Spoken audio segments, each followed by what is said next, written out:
In the summer of 2018, Christopher Watts stood in his front yard in Frederick, Colorado, and told 2 television cameras that his wife and daughters had vanished. "His kids are his life," he said. His wife was 15 weeks pregnant. His daughters were 4 and 3 years old. He had buried all 3 of them that morning. He was not the last father in this video to stand in front of cameras while his family decomposed somewhere nearby.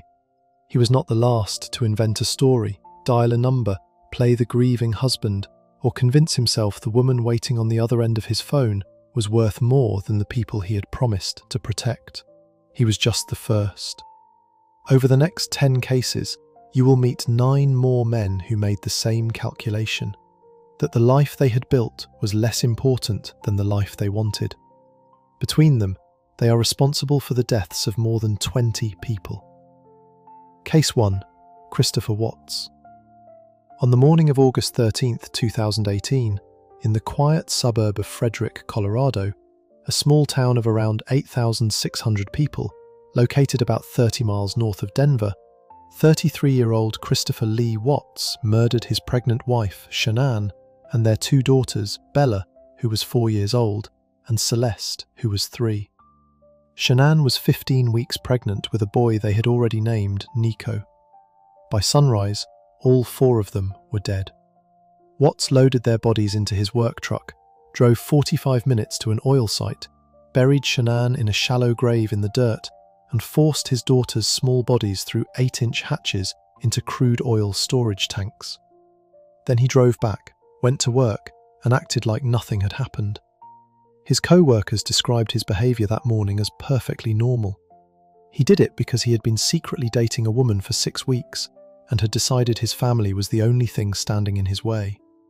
The case that followed became one of the most documented family murders in American history.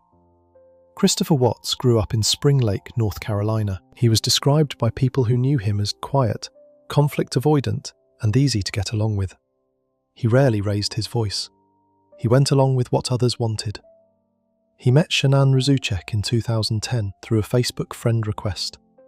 Shanann had grown up in Aberdeen, North Carolina, and later described the beginning of their relationship on Facebook. She had accepted his request on a whim, not expecting anything to come of it, and one thing led to another. They married on November 3, 2012, in Charlotte, North Carolina, and eventually relocated to Frederick, Colorado, where they bought a 5-bedroom home in 2013. On paper, the life they built looked good. Chris worked as an operator for Anadarko Petroleum, earning around $63,000 a year. Shanann worked from home selling health supplements for a multi-level marketing company called Daybell under a product line called Thrive. She was active on social media, constantly posting videos of the girls, videos of their family trips, messages about how much she loved her husband. She posted a Father's Day tribute to Chris in June 2018 that read, "Chris, we are so incredibly blessed to have you. You do so much every day for us and take such great care of us. You are the reason I was brave enough to agree to number 3. That was less than 8 weeks before he killed her. Beneath the public image, the marriage had been under strain for years. The family filed for Chapter 7 bankruptcy in June 2015, listing total liabilities of approximately $448,820. Their combined income that year was around $91,000, but their monthly expenses, including a $3,000 mortgage payment and $600 in car payments, ate through nearly all of it. Their 2 savings accounts had a combined balance of $9.51 at the time of filing. They also owed money to credit card companies, had student loan debt, and medical bills. The bankruptcy bought them some breathing room, but the financial pressure did not go away. By 2018, the mortgage and other debts were mounting again. Shanann also suffered from lupus, which had affected her health for years. She had quit a job she held for 9 years because of it. 2 of their daughters had serious food allergies that required constant management. The household ran on a tight schedule, and Shanann was the one who kept it together. Friends later described Chris as someone who had become increasingly withdrawn in the months before the murders, less affectionate, quieter than usual, pulling away from conversations and from the girls. His co-workers noticed he had lost a significant amount of weight and was working out regularly. He told some of them his marriage was falling apart. What none of them knew was why. In early June 2018, Shanann found out she was pregnant with their third child. The same month, Chris began spending more time in the office at Anadarko after a promotion moved him from fieldwork to a coordinator role.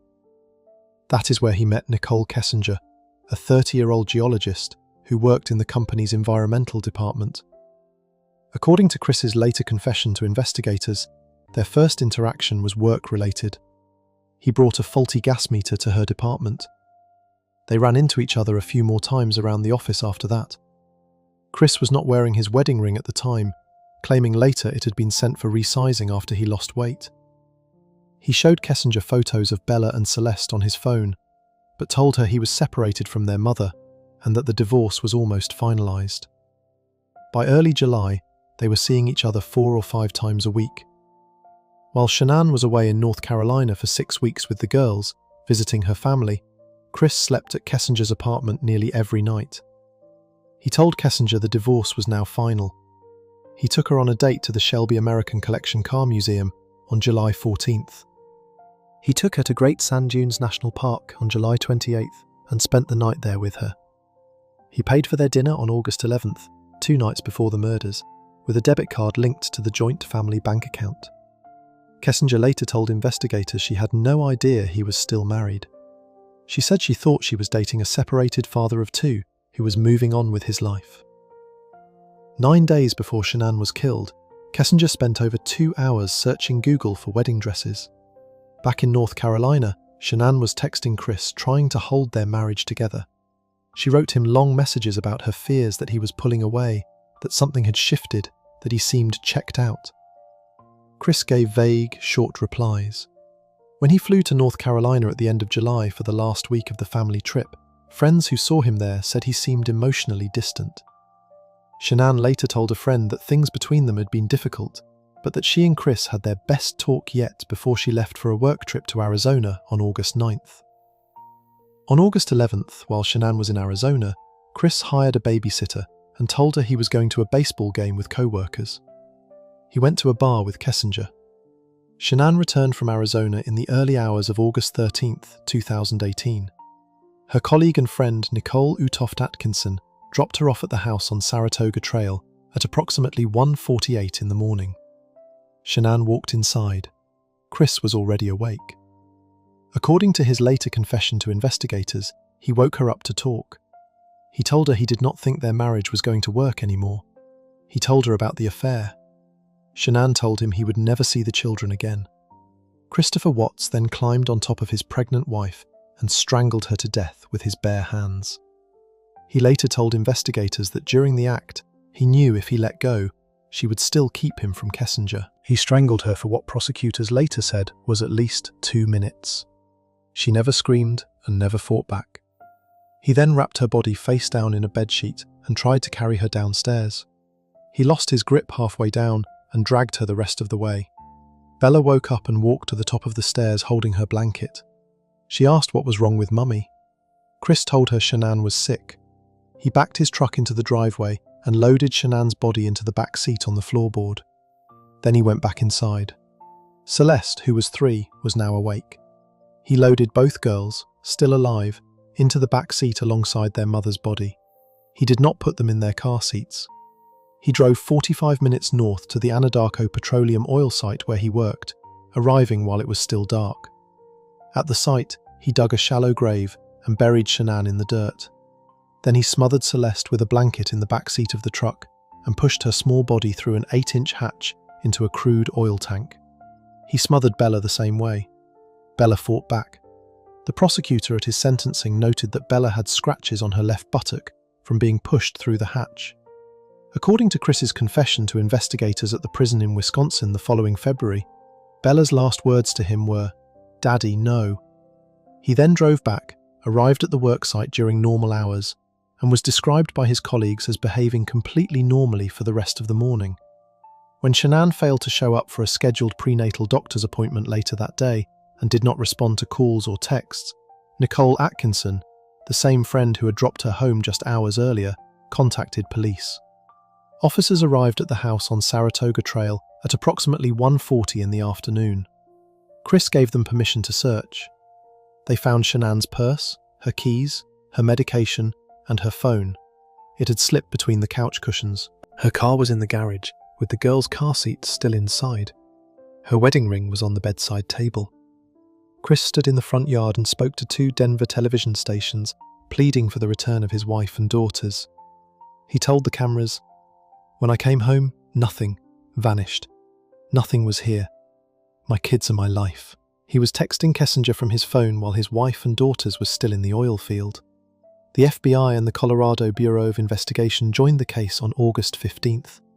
That same morning, investigators found a white sheet and disturbed soil at the Anadarko oil site. Chris was brought into the police station for a polygraph test. He failed. After failing, he admitted to his father, Ronnie Watts, who had just flown in from North Carolina, that he had killed Shanann. He told his father the same false story he would repeat to investigators, that he had discovered Shanann strangling Celeste, lost control, and killed her in a rage. He claimed he then found Bella already dead. He did not mention Kessinger until investigators told him they already knew about her. All 3 bodies were recovered from the Anadarko site that same day. Chris was arrested on August 15th, 2018. He was charged with 5 counts of first-degree murder, 3 for Shanann, Bella and Celeste, and 2 additional counts because Bella and Celeste were under the age of 12, plus 1 count for the unlawful termination of Shanann's pregnancy, and 3 counts of tampering with a deceased body. On November 6, 2018, he pleaded guilty to all 9 charges. Shanann's family requested that prosecutors not seek the death penalty, and that request was honoured. On November 19, 2018, Judge Marcelo Kopkow sentenced Christopher Watts to 3 consecutive life sentences, plus 2 concurrent life sentences, plus 48 years for the unlawful termination of Shanann's pregnancy, and 36 years for tampering with the bodies. He will never leave prison. Judge Kopkow called the murders the most inhumane and vicious crime he had handled in thousands of cases. Shanann's father, Frank Razuchek, stood at the podium and addressed Chris directly. "I trusted you to take care of them, not kill them. Then you take them out like trash, you monster." Weld County District Attorney Michael Rourke spoke to reporters after the sentencing and said, "For whatever reason, in his mind, divorce was not an option. You don't annihilate your family and throw them away like garbage." Chris Watts is currently serving his sentences at Dodge Correctional Institution, a maximum security prison in Warpen, Wisconsin. He was transferred there in December 2018 due to security concerns. He has never given a full public explanation for what he did. Nicole Kessinger cooperated with investigators before his arrest, told police she believed he was guilty, and has not been seen publicly since. She was reported to have applied to legally change her name and relocated to another state. Shanann, Bella, Celeste, and Nico were buried together. Shanann's parents, Frank and Sandra Razuchek, were later awarded the family home. They filed a wrongful death lawsuit and won. There are no holidays, no birthdays, and no milestones for that family that do not carry August 13th, 2018 inside them. Before we move on, if you're enjoying this analysis, please consider subscribing. It helps the channel tremendously. The next case on this list also involves a father who started an affair, built a secret life, and then decided the only way to keep it was to destroy the family he already had. But this husband was so confident he would never get caught that he created an elaborate alibi spanning 2,000 miles and nearly got away with it. Case 2. Scott Peterson. Scott Lee Peterson grew up in San Diego, California, the youngest of 5 children in a blended family. People who knew him growing up described him as charming and easy to be around. He was athletic, briefly considered a professional golf career, and enrolled at California Polytechnic State University, where he eventually graduated in 1998 with a degree in agricultural business. It was at Cal Poly in 1994 that he met Lacey Denise Rocha, an outgoing and warm young woman from Modesto who had grown up close to her family. Lacey had told her mother from almost the moment they started dating that she had met the man she was going to marry. Scott put aside his golf ambitions to focus on building a business career and a life with her. They dated for 2 years, moved in together, and married in 1997 at Sycamore Mineral Springs Resort. They eventually moved to Lacey's hometown of Modesto, California, settling into a 3-bedroom home on Covenant Avenue that they purchased in October 2000 for $177,000. By 2002, Scott was working as a fertilizer salesman for a company based out of Spain, and Lacey had taken a position as a substitute teacher before deciding to focus on their growing family. She was 27 years old and 8 months pregnant with a boy they had planned to name Connor. From the outside, their life looked exactly like what it was supposed to be. A young couple in their own home, a baby on the way, a close relationship with Lacey's family. Lacey was described by everyone who knew her as joyful, devoted, and excited to become a mother. Friends said she lit up whenever the baby was discussed. She had set up the nursery. She had chosen the name. She was counting down. What Lacey did not know was that sometime around late November 2002, Scott Peterson had met another woman. Her name was Amber Fry, a 27-year-old massage therapist and single mother living in Fresno. A mutual friend of theirs had met Scott at a business function and set them up, telling Amber that Scott was a great guy who was looking to meet the right person. Their first date was November 20th, 2002, at a restaurant in Fresno. Scott told Amber he had never been married. He said he lived in Sacramento, that he had a condo in San Diego he was in the process of selling, and that he traveled extensively for work. He did not mention Lacey. He did not mention the baby. He was not wearing a wedding ring. By the end of that first night, they had slept together at his hotel. In the weeks that followed, Scott called Amber regularly, brought her gifts, and spent time with her young daughter. He cooked her dinner. He told her there would be many more evenings like this. Amber later said she thought he was almost too good to be true. On December 9th, 2002, Scott called Amber and told her he needed to come clean about something. He came to her house and told her that he had not been entirely honest, that he had actually lost his wife, and that this Christmas would be his first one without her. He did not say his wife had left him. He said she had died. He said he was a widower. That same day, December 9th, investigators would later establish Scott Peterson searched online for information about boat purchases and bay currents. He bought a small aluminium fishing boat 2 weeks later, a boat his own family never knew he had. On December 23rd, 2002, Lacey went with Scott to get his regular haircut at her sister Amy's salon. That evening, Lacey called her mother, Sharon Rocha, around 8:30 p.m. It was the last conversation Sharon would ever have with her daughter.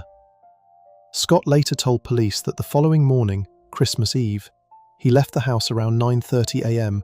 to go fishing at the Berkeley Marina, nearly 90 miles from their Modesto home. He said Lacey had been watching a Martha Stewart television program about meringue and was planning to mop the floor, bake cookies, and walk their golden retriever, Mackenzie, to a nearby park. He said everything was fine when he left. That evening, Lacey's stepfather called police to report her missing. When Scott was interviewed by investigators in the early hours of Christmas Day, the detective who spoke with him, John Bueller, later said something struck him immediately. When a loved one is missing, he noted, people typically fire a stream of questions at police. What are you doing? Where are you looking? Have you checked this? From Scott, he said, there was almost none of that. He was calm. He gave his account clearly and without visible distress. The family dog had been found that morning wandering the neighbourhood alone, still wearing his muddy leash, returned to the Peterson backyard by a neighbour. The search for Lacey Peterson was massive. Hundreds of volunteers, law enforcement agencies across the region, and eventually the FBI all joined in. Donations poured in. A reward fund grew to $500,000. Scott stood in front of cameras, spoke with reporters, and appeared at search centres. He told one television interviewer he had been searching for Lacey every single day. Less than 2 weeks after his wife disappeared, investigators got a call that changed the entire investigation. On December 30th, a woman named Amber Fry contacted the Modesto Police Department. She told them she had been dating Scott Peterson for about 6 weeks and believed he had lied to her about being married. She had seen his face on the news, connected to the missing pregnant woman, and realised she knew him. Police asked her to continue taking his calls and to begin recording them secretly. She agreed. The recorded calls between Scott and Amber ran for nearly 2 months. During one call, made the night of a candlelight vigil held in Lacey's memory on New Year's Eve, Scott told Amber he was calling from Paris. He was not in Paris. He was in Modesto. He told her he missed her and hoped to see her soon. Thousands of people were gathered in a park a short drive away, holding candles, crying, and praying for Lacey's safe return. He told Amber he was watching the celebrations along the Seine. He was texting her while standing within miles of the search command centre for his missing pregnant wife. Prosecutors at trial presented evidence that in the weeks between Lacey's disappearance and the discovery of her body, Scott sold her Land Rover. He emptied out the nursery they had prepared for Connor and turned it into a storage room. He looked into selling the house. He continued calling Amber Fry. On April 13, 2003, a man and woman walking their dog along the shore of San Francisco Bay in Richmond, California, found the decomposing remains of a male fetus. The following day, a jogger found the badly decomposed remains of a woman about a mile away along the same shoreline. DNA confirmed both were Lacey and Connor Peterson. The bodies had surfaced less than 4 miles from where Scott had told police he went fishing on Christmas Eve. On April 18, 2003, police located Scott Peterson near a golf course close to the Mexican border in San Diego. When they arrested him, he had bleached his hair blonde and grown a goatee. He was carrying approximately $15,000 in cash, his brother's identification card, multiple cell phones, a folding saw, a fillet knife, a double-edged dagger, duct tape, and a shovel. He was charged with 2 counts of capital murder, first degree for Lacey, second degree for Connor. He pleaded not guilty. He has maintained his innocence ever since. The trial began June 1, 2004, and was moved from Modesto to Redwood City in San Mateo County because of the extraordinary amount of press coverage and public attention the case had attracted in the area where it happened. It lasted 5 months and drew nationwide attention. The prosecution's case was built on circumstantial evidence. There was no murder weapon, no blood at the crime scene linking Scott to the killings, and no witnesses. What they had was motive, opportunity, and behaviour. Prosecutors argued Scott had killed Lacey in their home, likely on the night of December 23rd or the early hours of December 24th, then transported her body in his newly purchased boat and dumped it in San Francisco Bay, weighted down with homemade concrete anchors. They argued he wanted to escape his marriage and his impending fatherhood to be with Amber Fry. They said he had planned it, the boat purchase, the affair, the alibi, in advance. The prosecution's star witness was Amber Fry. She took the stand on August 10, 2004, and testified for several days. Jurors listened to recordings of her phone calls with Scott, 12 hours worth. They heard him lie about being in Paris while standing blocks from a candlelight vigil for Lacey. They heard him tell Amber she was special and that he wanted a future with her. One juror later said the recorded calls were the single most decisive piece of evidence in reaching a guilty verdict. On November 12, 2004, after 5 days of deliberation, the jury found Scott Peterson guilty of first-degree murder for the death of Lacey Peterson and second-degree murder for the death of Connor Peterson. At the sentencing hearing in March 2005, Lacey's family addressed Scott Peterson directly. Sharon Rocher, Lacey's mother, told him she had attended a Christmas gathering with Lacey on December 15, 2002, and had placed her hand on Lacey's stomach, waiting for the baby to move. She said she could see the hurt in Lacey's eyes that evening because Scott did not want to feel the baby kick. She told him he had planned Lacey's murder while sitting in that same room. Lacey's brother Brent said he had purchased a gun after the conviction and had intended to kill Scott himself, but chose not to because he wanted to watch him face the consequences instead. Sharon Rocher told Scott to his face, "You are going to burn in hell for this." Lacey's father yelled from the courtroom, "Your life is done." Scott Peterson said nothing. He sat without expression. He did not speak at that hearing, nor had he spoken a single word during his 5-month trial. Judge Alfred DeLucci sentenced Scott Peterson to death by lethal injection on March 16, 2005. He was sent to San Quentin State Prison. In August 2020, the California Supreme Court overturned the death sentence, not the conviction, citing significant errors in jury selection that violated Peterson's right to an impartial jury at the penalty phase. On December 8, 2021, Scott Peterson was resentenced to life in prison without the possibility of parole by Judge Anne Christine Masulo. At that resentencing, Sharon Rocha stood before him again and said, "No matter what happens, no matter what transpires in the future, there are two things that will never change. Lacey and Connor will always be dead, and you will always be their murderer." The murders of Lacey and Connor Peterson led directly to the passage of federal law. On April 1, 2004, President George W. Bush signed the Unborn Victims of Violence Act, which is also formally known as Lacey and Connor's Law. It created a separate federal criminal charge for the killing of an unborn child during the commission of a violent crime against a pregnant woman. Sharon Rocha was present at the White House for the signing. Scott Peterson is currently serving his sentence at Mule Creek State Prison in Ione, California, where he was transferred from San Quentin in 2022.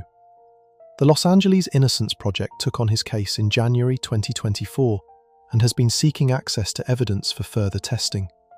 He has never admitted guilt. Lacey and Connor are buried together under a headstone that lists Lacey under her maiden name, Rocha, at the request of her family. Connor has no surname listed at all. Before we move on, if you're enjoying this analysis, please consider subscribing. It helps the channel tremendously. The next case in this video involves a man who did not just want to walk away from his family. He flew across the country, rented a car, drove 2,000 miles to kill them all, and then flew back to create what he believed was an airtight alibi. He was a school vice principal. He was considered a pillar of the community, and investigators cracked his story using bugs found on the underside of a car. Case 3. Vincent Brothers. Vincent Edward Brothers was born on May 31, 1962, in Bellport, Long Island, New York. He was one of 10 children and grew up in a neighborhood where staying out of trouble was the main challenge for most kids his age. By all accounts, Vincent managed it. He was sharp, driven, and charismatic, the kind of person others wanted to be around. He served in the Marine Reserves, earned a bachelor's degree from Norfolk State University, then headed west in the mid-1980s to complete a master's degree in education from California State University, Bakersfield. He stayed in Bakersfield. He built a career there. He became a vice principal at John C. Fremont Elementary School, where teachers and parents described him as a dedicated educator who genuinely cared about children. Local news had done stories on him for walking students home from school. The community thought he was one of the good ones. The woman he would eventually marry, Joni Harper, was also someone the community admired. She was 39 years old at the time of her death, a campus supervisor for the Bakersfield school system, and a certified Division I women's basketball official, a credential that required considerable skill and training. Her mother, Ernestine Harper, was 70 years old and a well-known civil rights activist in the area who spent much of her time advocating for people she believed had been wrongly accused. Ernestine was described as fearless. She had a spiked fence around her property, burglar bars on every window, and multiple locks on each door. She was a woman who took her security seriously. Joni's brother Eddie later described Joni as the sweetest, most gentle person he had ever known and said that she was deeply in love with Vincent. She believed in him completely. Their relationship had not always been stable. Vincent and Joni had their first child together, a son named Marcus, in 1998. They married in 2000, but that marriage was annulled in September 2001 because of Vincent's infidelity. He had been having affairs. They had a daughter named Lindsay in 2001, and despite the annulment, remained connected. In January 2003, they secretly remarried in Las Vegas, while Joni was pregnant with their third child. A son, Marshall, was born in May 2003. By that point, Vincent and Joni had been together on and off for years, had 3 children, had gone through a marriage, an annulment, and a second marriage, and were now living under the same roof with Joni's mother, Ernestine, who had moved in to help with the children. It was not a peaceful household. Investigators would later learn that Vincent moved out of the family home in April 2003, just 3 months after the second marriage and 1 month before Marshall was born. Joni, by that time, had made clear she intended to file for divorce again and pursue child support for all 3 of their children. The prospect of alimony and child support payments for 3 young children, the youngest just weeks old, was something prosecutors would later identify as a central motive for what Vincent did next. What made the situation more urgent for Vincent was that he had not stopped seeing other women. Trial testimony from multiple women confirmed he had been running concurrent relationships throughout his marriage. Lupe Hernandez, a school clerk who worked with him, testified to a sexual relationship with brothers that ran through 2002 and 2003. Kahler Tafoya, the principal at his school, described an on-again, off-again sexual relationship that also continued during his marriage to Joni. And on June 29, 2003, just 1 week before the murders, Vincent told a woman named Maria Crisafulli, with whom he was also romantically involved, that he had recently broken up with his wife. He told her the relationship was over.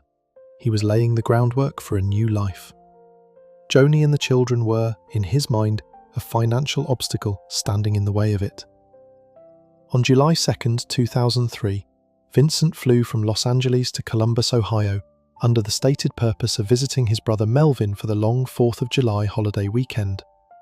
Joni stayed home at the house at 901 3rd Street in Bakersfield with her 3 children and her mother, Ernestine. On Sunday, July 6th, Joni, the children, and Ernestine attended morning church services as they did every week. At some point after they returned home that afternoon, someone entered the house and killed all 5 of them. Ernestine Harper was found in the hallway just outside her bedroom, shot twice in the face. She had been carrying her .38 caliber revolver for protection and never got to fire it. She had heard something and walked out to investigate. She was shot before she could react. In Joni's bedroom, Joni had been shot twice in the head. Marquez, 4 years old, had been shot. Lindsay, 23 months old, had been shot in the centre of her back. Marshall, 6 weeks old, had been shot in the back. After shooting all 5 of them, the killer went to the kitchen, took a knife from a butcher block, returned to the bedroom, and stabbed Joni multiple times in the back. The stab wounds were inflicted after she was already dead. When Detective Donald Kruger of the Bakersfield Police Department arrived at the scene, he described it in 3 words. That's a lot of hate. The youngest body, Marshall, was not found by investigators until they had been at the scene for 3 hours. He had been covered with a pillow. The scene had been staged to look like a break-in. Drawers were pulled open, items were moved, but nothing of value had been taken. Cash, credit cards, and a television set were all still in plain sight. There were no signs of forced entry, which told investigators the victims had let the killer in, or the killer already had a key. Retired FBI Behavioral Analysis Unit agent Mark Safaric, who was called in to assist, examined the scene and concluded this was not a robbery. The staging was there, but the execution, 5 victims, including an infant, every shot designed to kill, told him this was someone with a purpose. The family was the target. A friend of Joni's had gone to check on her on the morning of July 8th after Joni missed church. She found the sliding glass door at the back of the house unlocked, which was completely out of character for the security-conscious household. She went inside and found Joni in the bedroom. She called 911. Her voice on that recording, captured by Oxygen's Family Massacre, was of someone in total shock. She's laying on the bed, dead. My sister, my best friend. Investigators immediately contacted Vincent Brothers in North Carolina, where he had travelled after Ohio to visit his mother. He was waiting at a police station when detectives flew out to interview him. When they began questioning him, he started screaming and looked like he was going to vomit. The interview produced nothing useful. He was released. His alibi appeared solid on the surface. His credit cards had been used in Columbus on July 6th, the day of the murders. His cell phone had been pinging in Ohio. He had receipts. Then investigators started looking more carefully at the receipts. They pulled surveillance footage from the stores where the credit card purchases had been made. The man on the tapes was not Vincent Brothers. It was his brother Melvin, using Vincent's card. When investigators confronted Melvin, he confirmed it. He told them that Vincent had given him specific instructions to go to certain stores at certain times and use his card to create a paper trail. Melvin also told them that between the evening of Friday, July 4th and Monday evening, July 7th, he had not seen Vincent at all. No one in Ohio could place Vincent during the critical window. Investigators obtained the rental car Vincent had taken out in Columbus. The odometer showed it had been driven 5,400 miles during the rental period, approximately the distance of a round trip from Columbus, Ohio to Bakersfield, California, with an additional leg to Elizabeth City, North Carolina. The rental company's own records showed the car had not been driven west of Michigan, so where had those miles come from? Bakersfield detectives and the FBI took the rental car's radiator and air filter and sent them to Lynn Kimsey, a professor of entomology and director of the Bohart Museum of Entomology at the University of California, Davis. Kimsey examined every fragment of insect embedded in the radiator and identified them individually. She found 4 to 5 species, including a large grasshopper, a paper wasp, and 2 true bugs. Every single one of them was native to states west of the Rocky Mountains.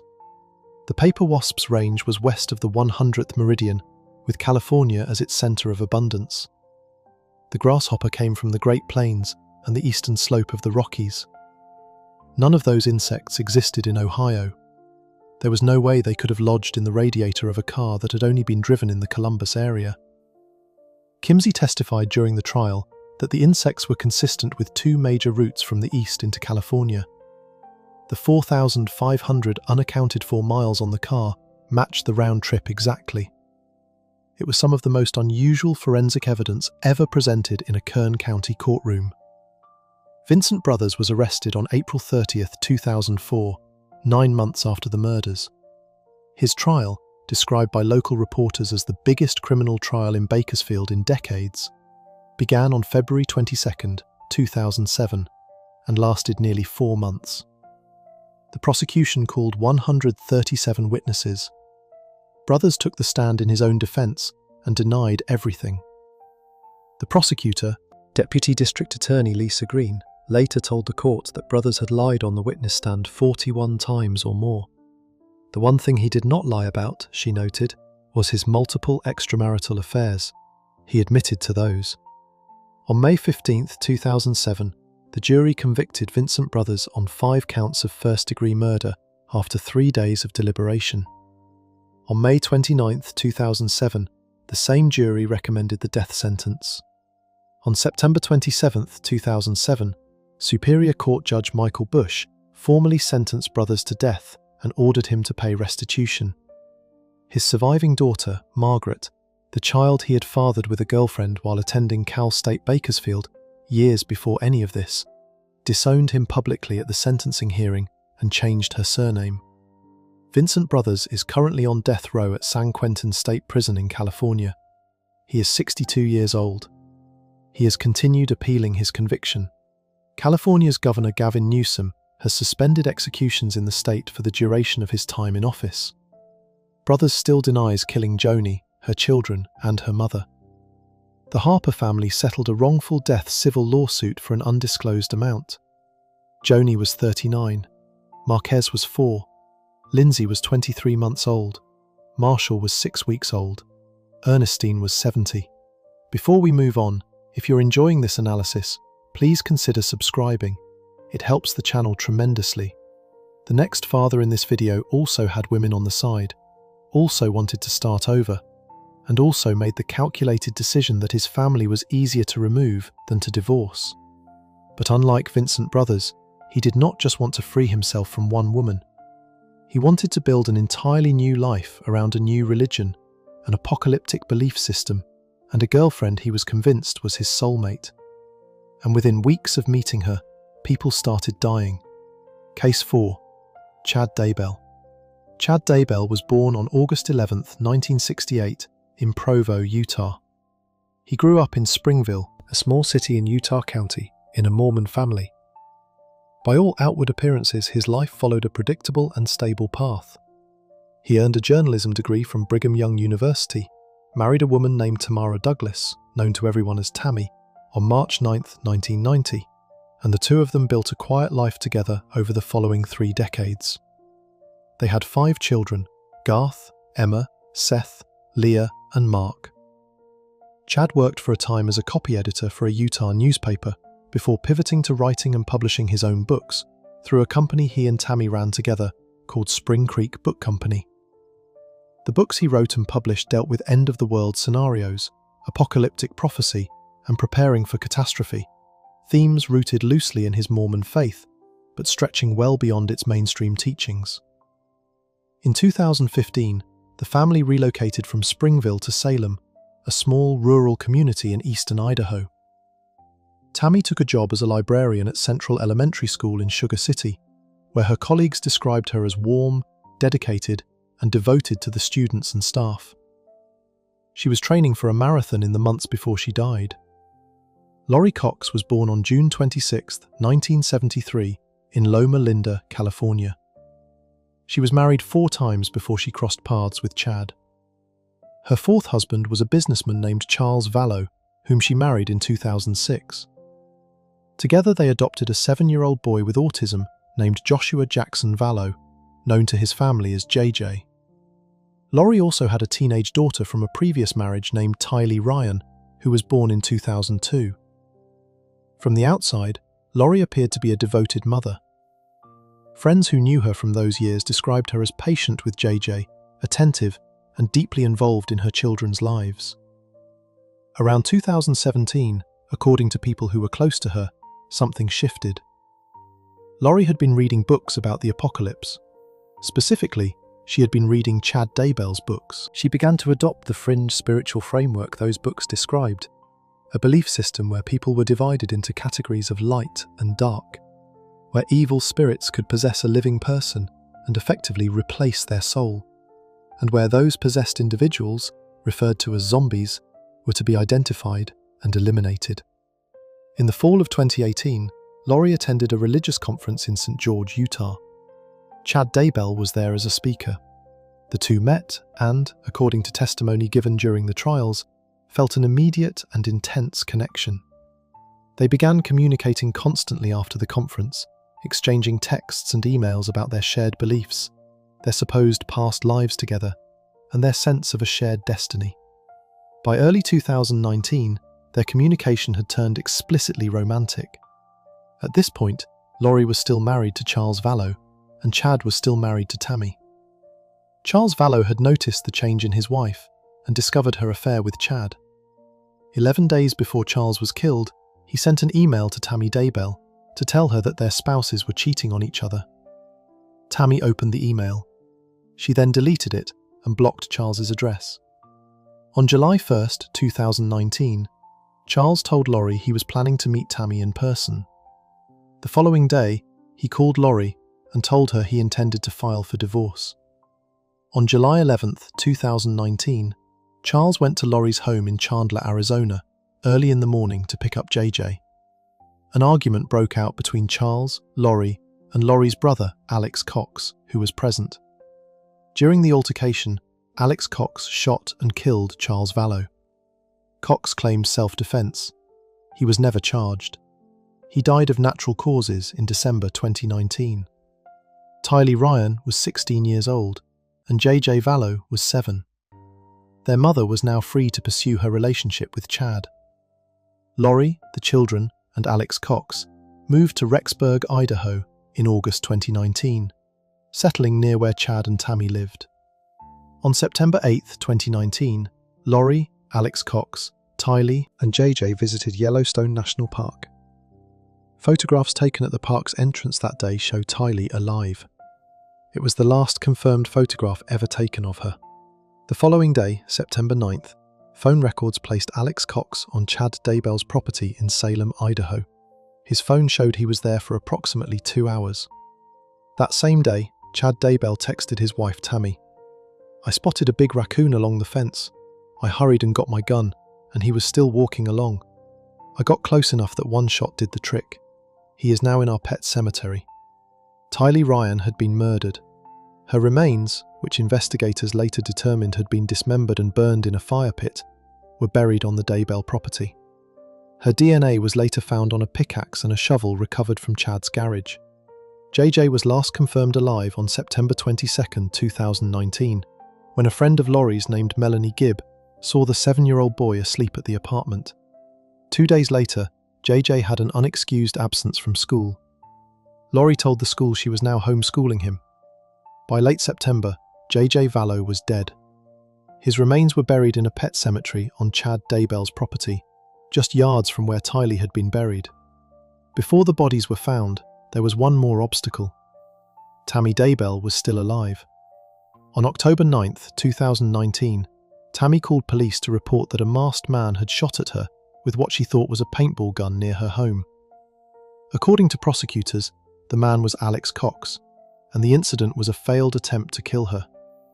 That same day, Laurie Vallow reportedly called an unnamed individual and said, "He can't do anything right." The month before the shooting attempt, Chad Daybell had increased Tammy's LifeMap life insurance policy to the maximum amount allowed. He named himself the beneficiary. The total value of the policy was approximately $430,000. On October 19, 2019, Tammy Daybell was found dead in the bed she shared with Chad at their home in Salem. She was 49 years old. Chad called their son Garth, whose room was down the hall. Garth later told CBS News' 48 Hours that he heard a thump and then heard his father yelling for him in the most panicked voice he had ever heard. Chad told police that Tammy had been coughing during the night, had gotten up and vomited, and that he helped her back to bed. He said she then fell out of bed, and when he checked on her, she was dead. Based on Chad's account of Tammy's health history, that she had been experiencing low blood pressure, fainting spells, and had recently been ill, the Fremont County coroner signed a death certificate listing the cause as pulmonary edema due to a cardiac event. No autopsy was performed. Tammy's friends and co-workers were shocked. They said she had seemed completely healthy. She had attended work the day before she died. Her Fitbit data, which investigators later obtained, showed that her heart rate and activity levels in the days leading up to her death were consistent with someone in good health. Tammy Daybell was buried 3 days after she died. On November 5, 2019, exactly 17 days after Tammy's funeral, Chad Daybell married Laurie Vallow on a beach in Hawaii. They went on a honeymoon while JJ and Tylee's bodies lay buried in Chad's backyard. In late November 2019, JJ's grandparents, Larry and Kay Woodcock, asked police to check on him. They had not heard from him in months. When Rexburg police went to Laurie's apartment to ask about JJ, she told them he was safe in Arizona, staying with a friend named Melanie Gibb. Police contacted Gibb. Gibb told them JJ had not been with her. Police then realised that Tylee was also unaccounted for. A nationwide search was launched for both children. In December 2019, as investigators pieced together the connections between Chad Daybell, Laurie Vallow, Alex Cox's death, and Charles Vallow's death months earlier, they began calling Tammy Daybell's death suspicious. Her body was exhumed from a Utah cemetery on December 11, 2019. An autopsy confirmed what the original death certificate had missed. Tammy Daybell had died of asphyxiation by suffocation. She had been smothered. The coroner who had signed the original certificate later testified in court that she had not known about the other deaths surrounding Chad Daybell at the time, and that if she had, it may have changed her initial determination. In January 2020, police and the FBI searched Chad Daybell's property. They found nothing. Laurie and Chad were located in Hawaii in late January 2020, when police served a court order requiring them to produce the children within 5 days. In February 2020, Laurie was arrested in Hawaii on charges related to her children's disappearance and extradited to Idaho. In June 2020, investigators searched Chad's property again. On June 9, 2020, they found the remains of JJ Vallow and Tylee Ryan buried on the grounds. Chad Daybell was arrested the same day. At his trial, which began in April 2024 in Boise, Idaho, prosecutors introduced text messages recovered from Chad and Laurie's phones. In one exchange, Laurie had asked Chad what needed to change. His answer, according to prosecutors, pointed to Tammy. He texted Laurie that being with her was the only thing that mattered to him. Prosecutors described a numerical system Chad used to assess people close to him, assigning higher numbers to those he considered possessed by dark forces. He had assessed Tylee and JJ using this system in the weeks before they disappeared. Prosecutors told the jury that once Chad deemed someone dark in his belief system, they had to die. They also introduced a story Chad had written about two characters named James and Elena, a man and woman in a romantic relationship that closely mirrored his affair with Laurie, as evidence of his state of mind. On May 30th, 2024, the jury found Chad Daybell guilty on all counts. 3 counts of first-degree murder, conspiracy to commit first-degree murder in each of the 3 deaths, grand theft by deception connected to the children's Social Security survivor benefits, and 2 counts of insurance fraud connected to Tammy's life insurance policy. On June 1st, 2024, following a sentencing hearing at which victim impact statements were delivered by Tammy's father Ron Douglas and JJ's grandmother Kay Woodcock, the jury unanimously voted to impose the death penalty. Woodcock told the court, "There's a hole in my heart, and the hearts of every member of my family that can never be filled, and will remain for the rest of our life." Chad Daybell declined to make a statement. He declined to present any mitigating evidence at all. Chad Daybell is currently on death row at the Idaho Maximum Security Institution in Kuna, Idaho. His attorneys filed a notice of appeal in June 2024.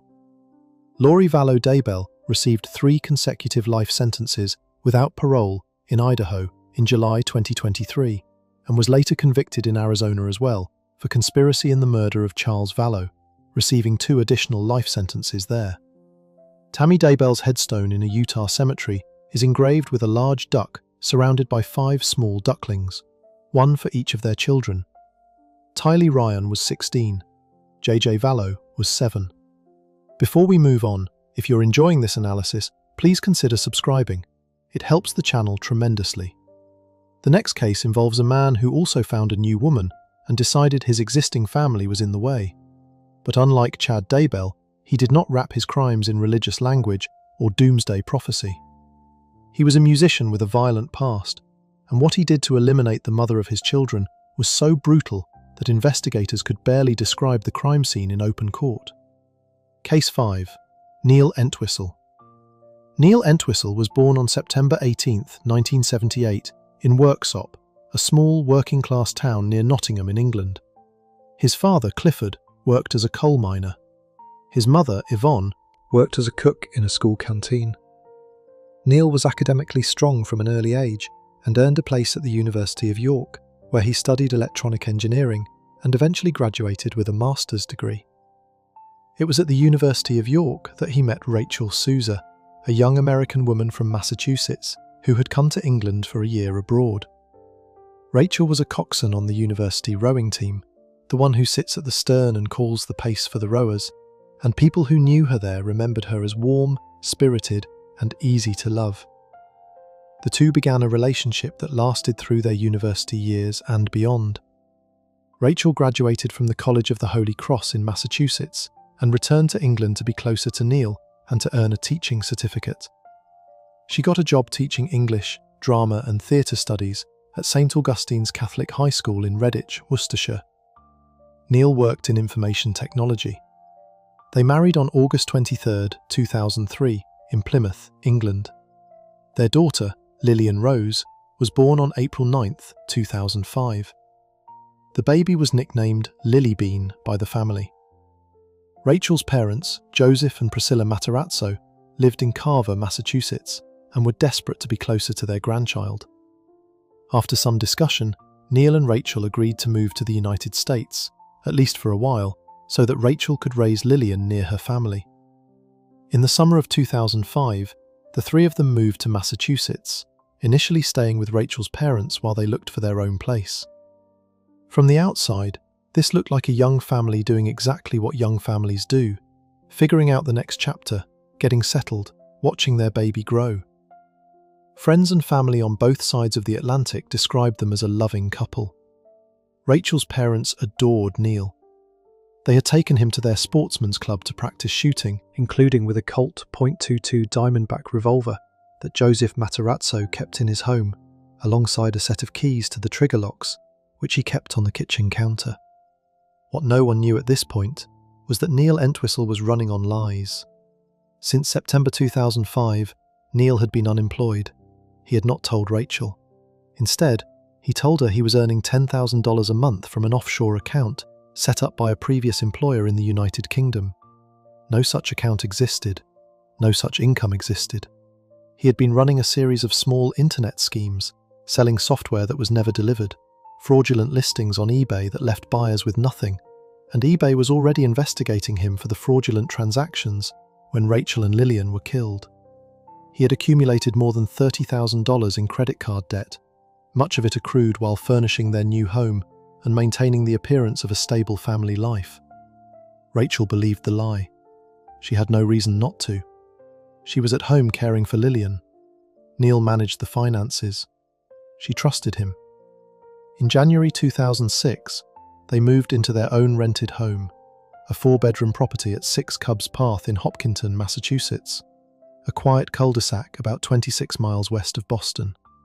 The rent was $2,700 a month. They had lived there for 10 days when Rachel and Lillian were killed. In the days before the murders, investigators later established, someone using the laptop recovered from the Entwistle home made a series of searches that laid out what Neil was thinking. On January 16, 2006, the laptop was used to search for the phrase, "how to kill with a knife," and then browsed websites offering escort services in the Hopkinton area, among them businesses called Eye Candy Entertainment, Exotic Express, and Sweet Temptations. On January 17th, the same laptop was used to search for knife in neck kill and quick suicide methods. A profile created under the username Ent had also been set up on an adult hookup site called Adult Friend Finder, where the profile described an Englishman challenging American women to prove their prowess in bed.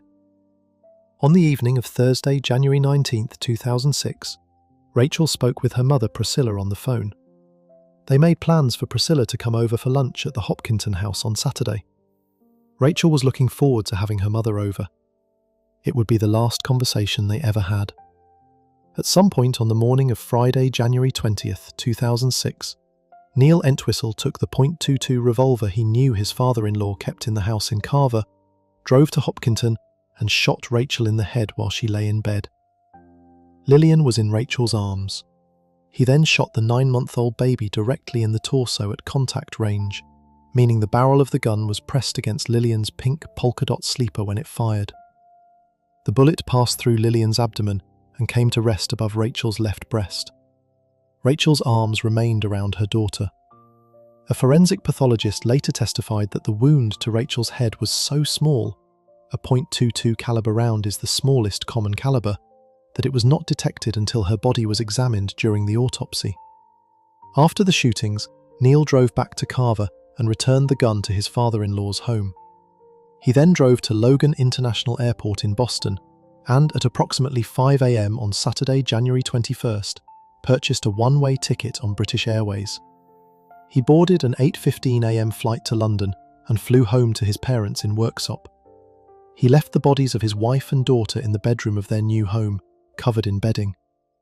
That Saturday evening, January 21st, Priscilla Matarazzo arrived at 6 Cubs Path for the lunch she had arranged with Rachel.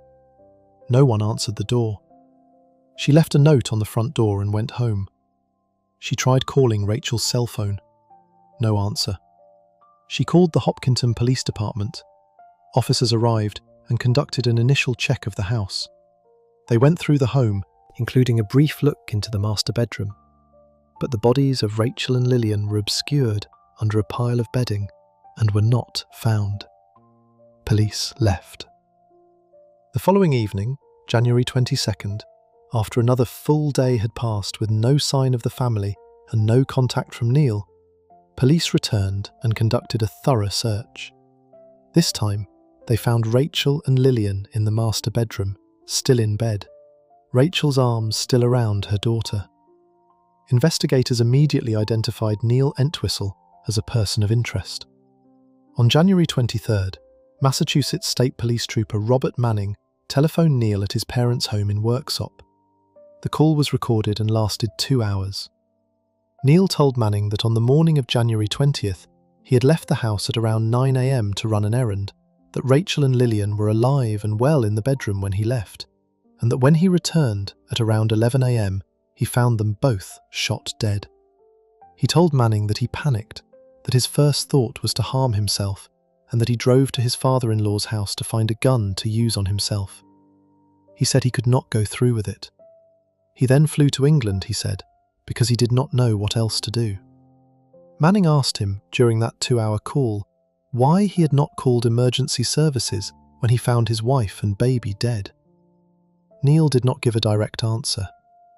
Manning also noted that when he informed Neil during the call that the deaths were being treated as a homicide investigation, Neil's response was a single word: "Okay." What investigators found when they dug into Neil's background dismantled his story entirely. His DNA was on the handle of his father-in-law's .22 revolver. Rachel's DNA was found on the muzzle of the same weapon. Joseph Matarazzo's keys to the trigger lock had been in the house at Hopkinton, allowing someone familiar with where the gun was stored to retrieve it. A set of keys to Matarazzo's Carver home was found in the Entwistle's car, which Neil had abandoned at Logan Airport. The computer searches in the days before the murders were on his laptop under his user account. His eBay fraud was documented, his debt was documented, his escort site searches were documented.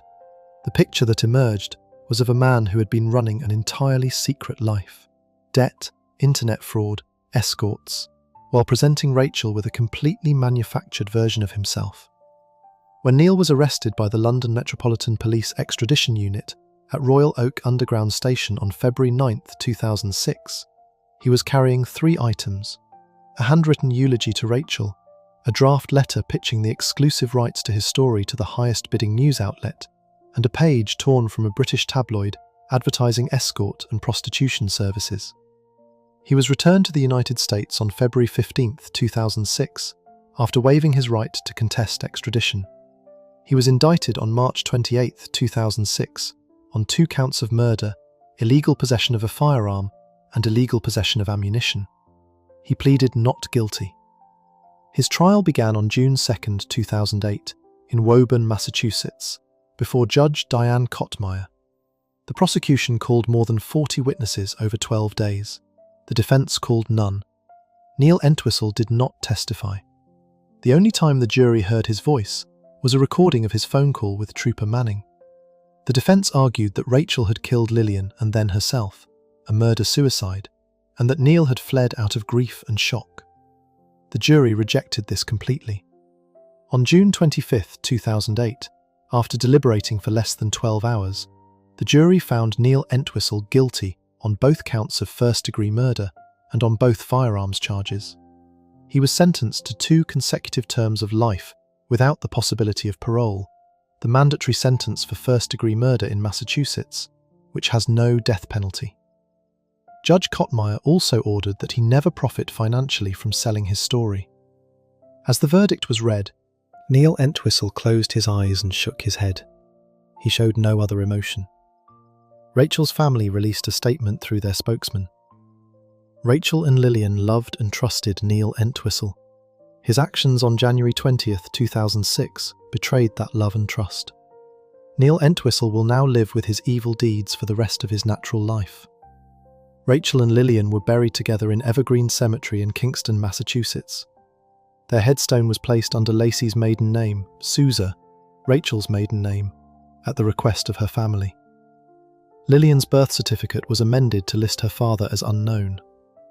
Neil Entwistle is currently incarcerated at Old Colony Correctional Center, a medium-security prison in Bridgewater, Massachusetts. He has filed multiple appeals. All have been denied. Before we move on, if you're enjoying this analysis, please consider subscribing. It helps the channel tremendously. The next case on this list involves a man who, like Neil Entwistle, built a completely false life for himself that his family knew nothing about. But this man did not try to escape to another country. Instead, he escaped into a cult-like belief system, convinced himself that his new girlfriend was his destined partner, and murdered his pregnant wife along with her 3 children, then dumped their bodies in a waterway so they would never be found. Case 6. Christian Longo. Christian Michael Longo was born on January 23, 1974, in Michigan, and grew up in Ypsilanti Township in a devout Jehovah's Witness family. From the outside, his upbringing looked stable and grounded. He was active in the church from a young age, trained in the door-to-door ministry that Jehovah's Witnesses are known for, and was described by people who knew him as charming and good-looking. He met Mary Jane Baker in the parking lot of their local Kingdom Hall. She was 25. He was 19. In 1993, they married.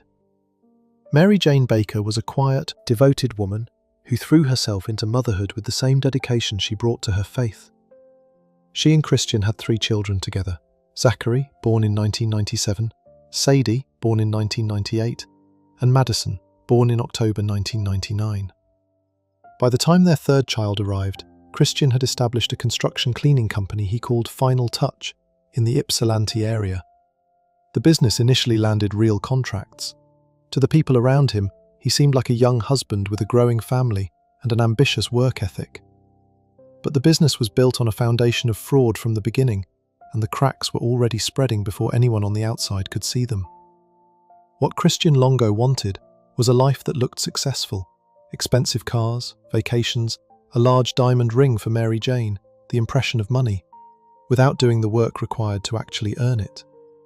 He went deep into credit card debt trying to maintain this image.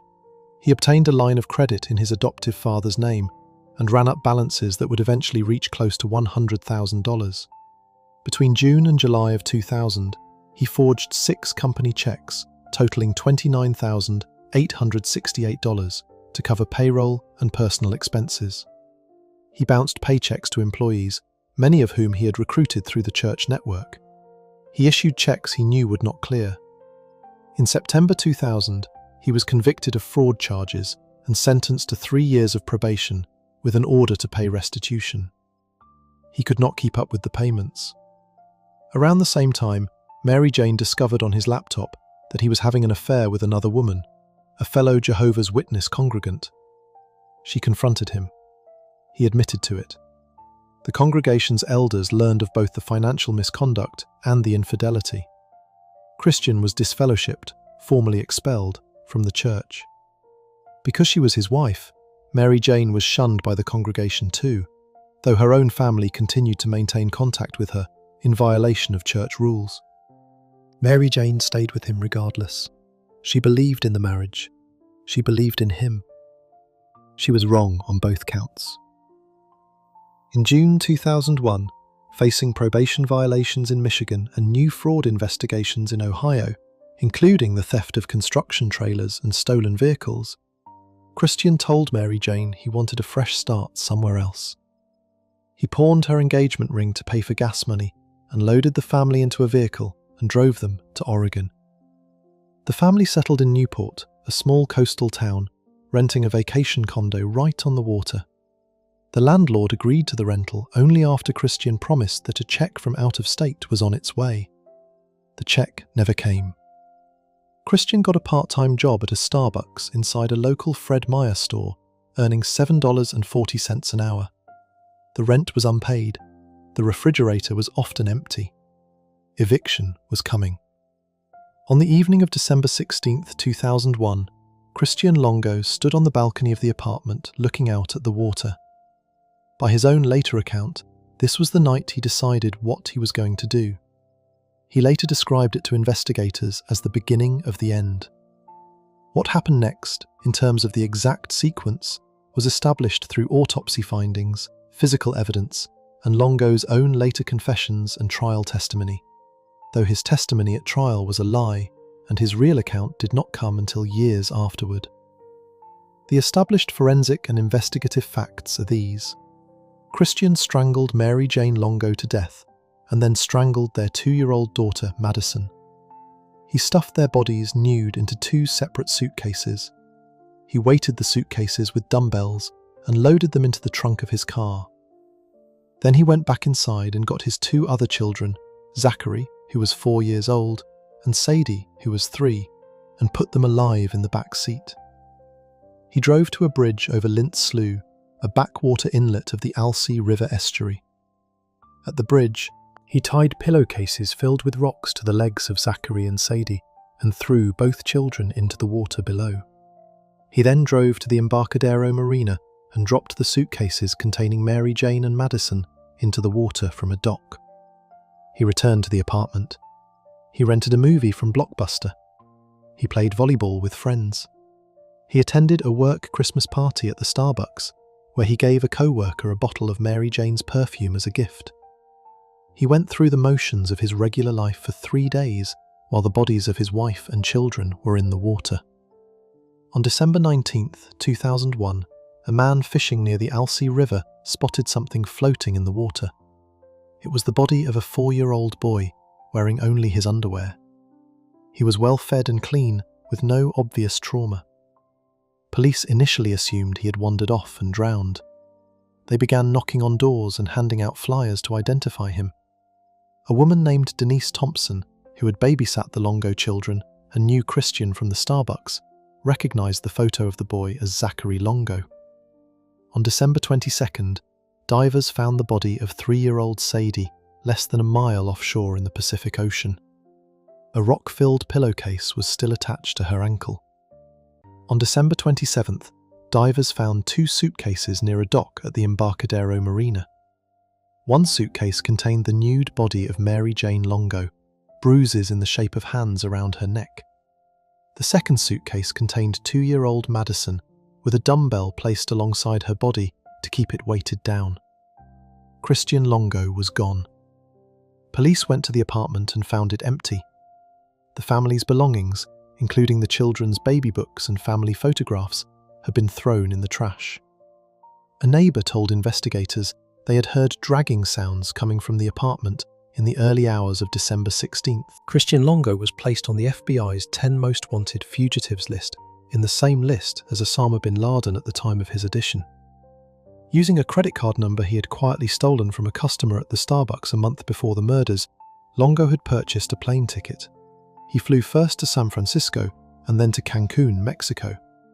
At a resort there, he told everyone he was a writer and journalist for the New York Times named Michael Finkel. The real Michael Finkel was a reporter who had recently been fired by the Times for fabricating a story. Longo had apparently found Finkel's byline and simply adopted the identity. In Cancun, using the stolen identity, he hit beaches, went to clubs, drank, and began a romantic relationship with a German tourist. An American guest at the hotel recognized his face from the wanted coverage and called authorities on December 27th. Longo left the hotel on January 7th, 2002. 6 days later, on January 13th, 2002, Mexican authorities and FBI agents found him at a beach encampment in Tulum, a small town about 80 miles south of Cancun. He was sitting in a grass hut on the beach with a group of British tourists, drinking beer. He did not resist arrest. He was taken into US custody at George Bush Intercontinental Airport in Houston, Texas, on January 14, 2002. Christian Longo's trial began in Lincoln County Circuit Court in March 2003. At trial, he took the stand in his own defense, an unusual decision, and told the jury a story that contradicted the evidence entirely. He claimed Mary Jane had killed Zachary and Sadie in a fit of rage brought on by financial despair, and that upon discovering what she had done, he had strangled her in shock and then killed Madison because he felt there was nothing left for the child. The jury deliberated for less than 4 hours. They convicted him on all 4 counts of aggravated murder. The same jury, after hearing further testimony in the penalty phase, deliberated for 6 hours and sentenced him to death on all 4 counts. Several jurors said afterward that a man with Longo's intelligence and charm would pose a continued danger, and that death was the only appropriate sentence. He was sentenced to death on April 16, 2003, and sent to Oregon State Penitentiary's death row.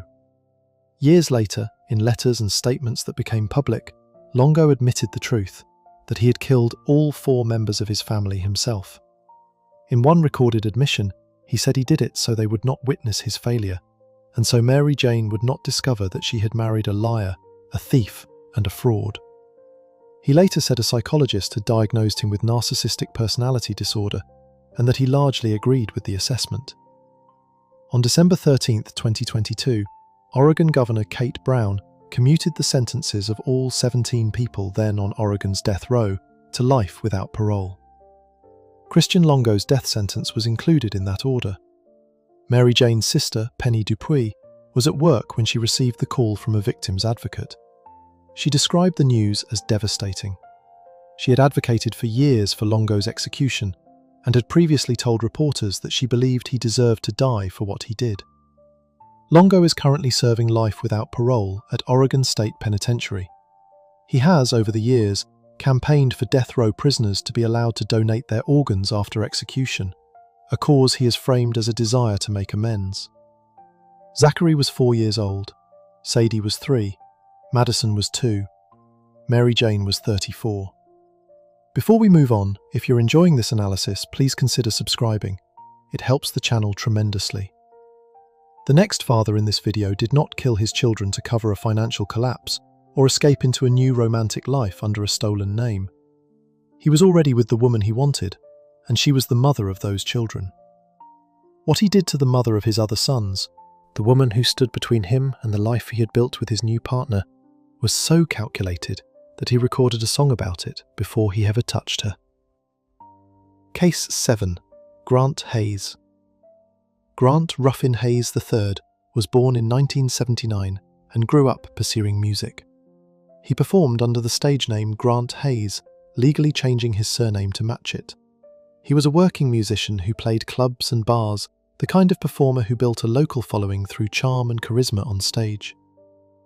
Laura Jean Ackerson was a young woman from Michigan who had moved to Raleigh, North Carolina, after high school to start fresh. She was waitressing and building a life when she crossed paths with Grant. He was performing at a local club. They started dating in March 2007.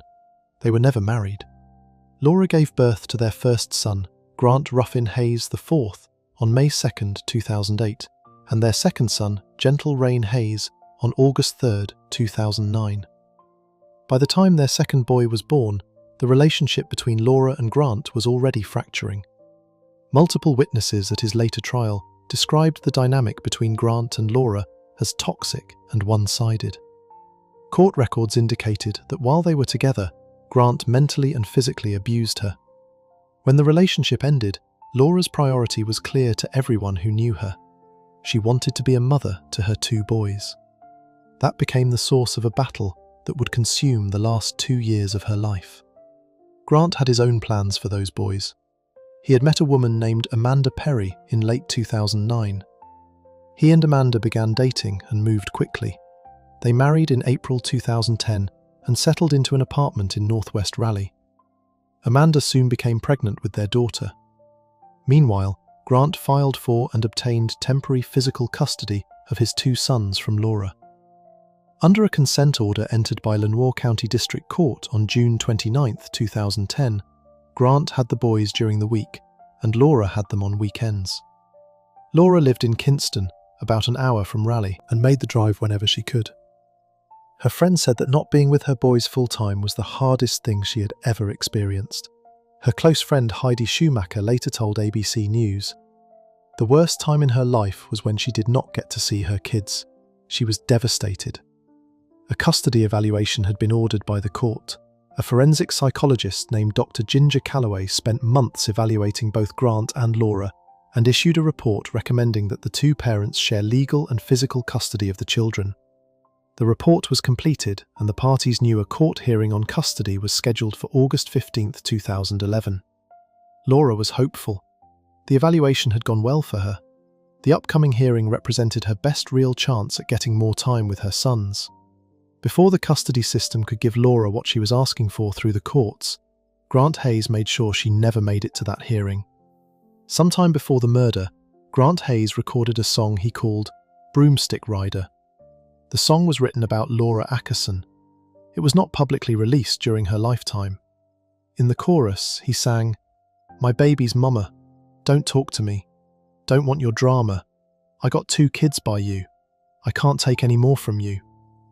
The song went further, "I put a price tag on your head."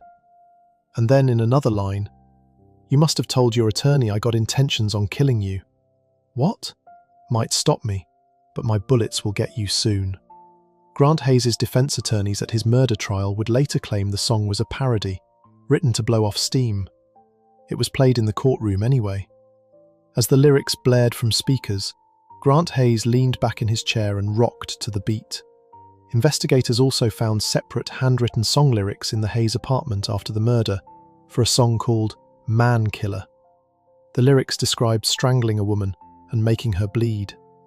The words included, "I'll put my hands on your throat and squeeze." On Tuesday, July 12, 2011, Grant sent Laura an email offering to let her see the boys the next day. On the evening of July 13, 2011, Laura Ackerson drove to the Hayes apartment in northwest Raleigh.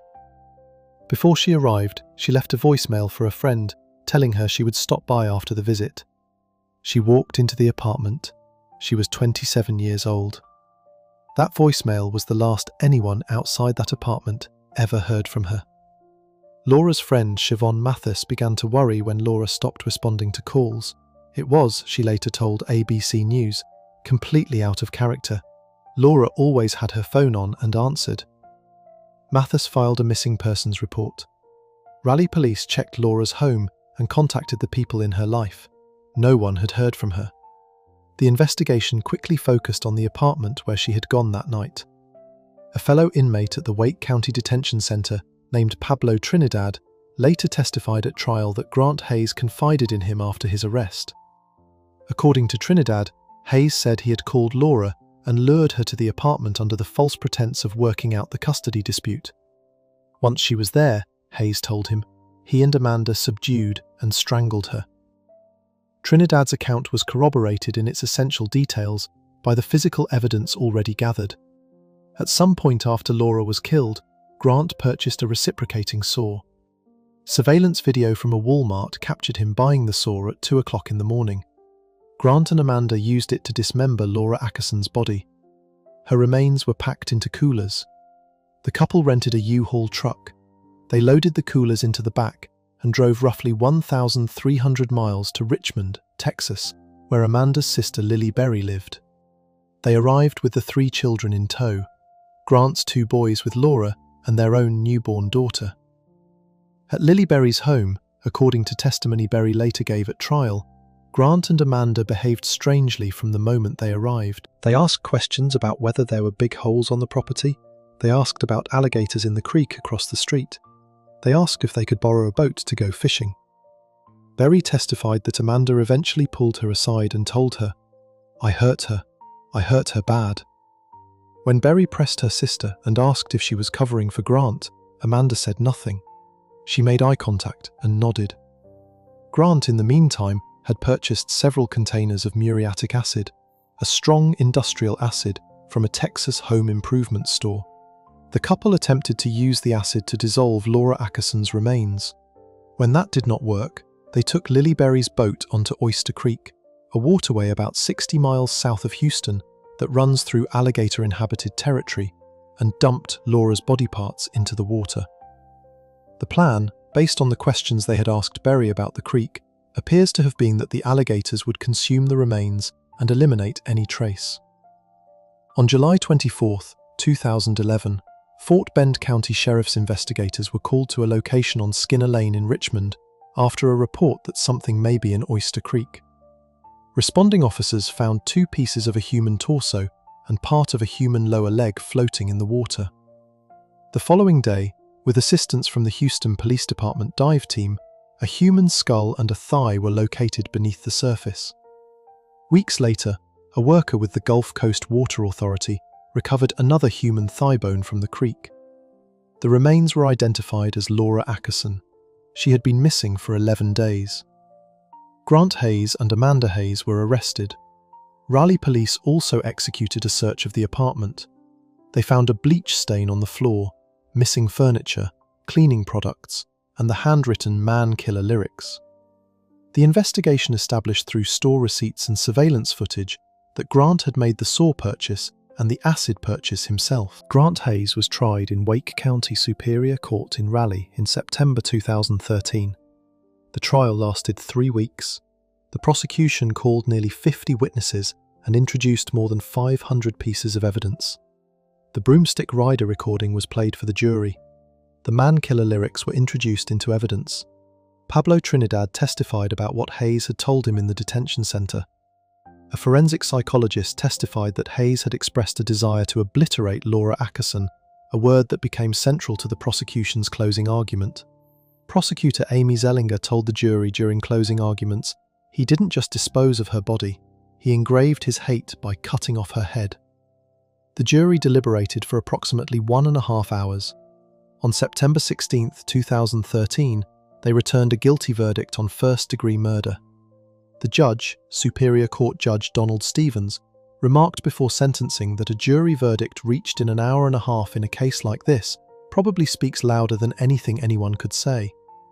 Grant Ruffin Hayes III was sentenced to life in prison without the possibility of parole. He made no comment to the court. His expression was flat as the verdict was read. Amanda Hayes was tried separately in early 2014. Her defense portrayed her as a victim of Grant, who had participated only because he threatened her and their daughter. Prosecutors showed the jury surveillance footage of Amanda acting alone to dispose of evidence. The jury convicted her of second-degree murder. She was sentenced to 16.5 years in North Carolina. She was subsequently extradited to Texas, where a Fort Bend County jury convicted her of tampering with a human corpse. She received an additional 20 years to be served consecutively to her North Carolina sentence. Amanda and Grant divorced in 2014 while both were in prison. Grant Hayes is currently serving his life sentence at Caledonia Correctional Institution in Halifax County, North Carolina. In a 2024 phone interview with ABC News' 2020, he maintained his innocence. Laura Ackerson's sons, the same 2 boys the custody battle was fought over, the same 2 boys who were in the U-Haul when their mother's dismembered body was packed in coolers alongside them, were left without a mother at ages 3 and 1.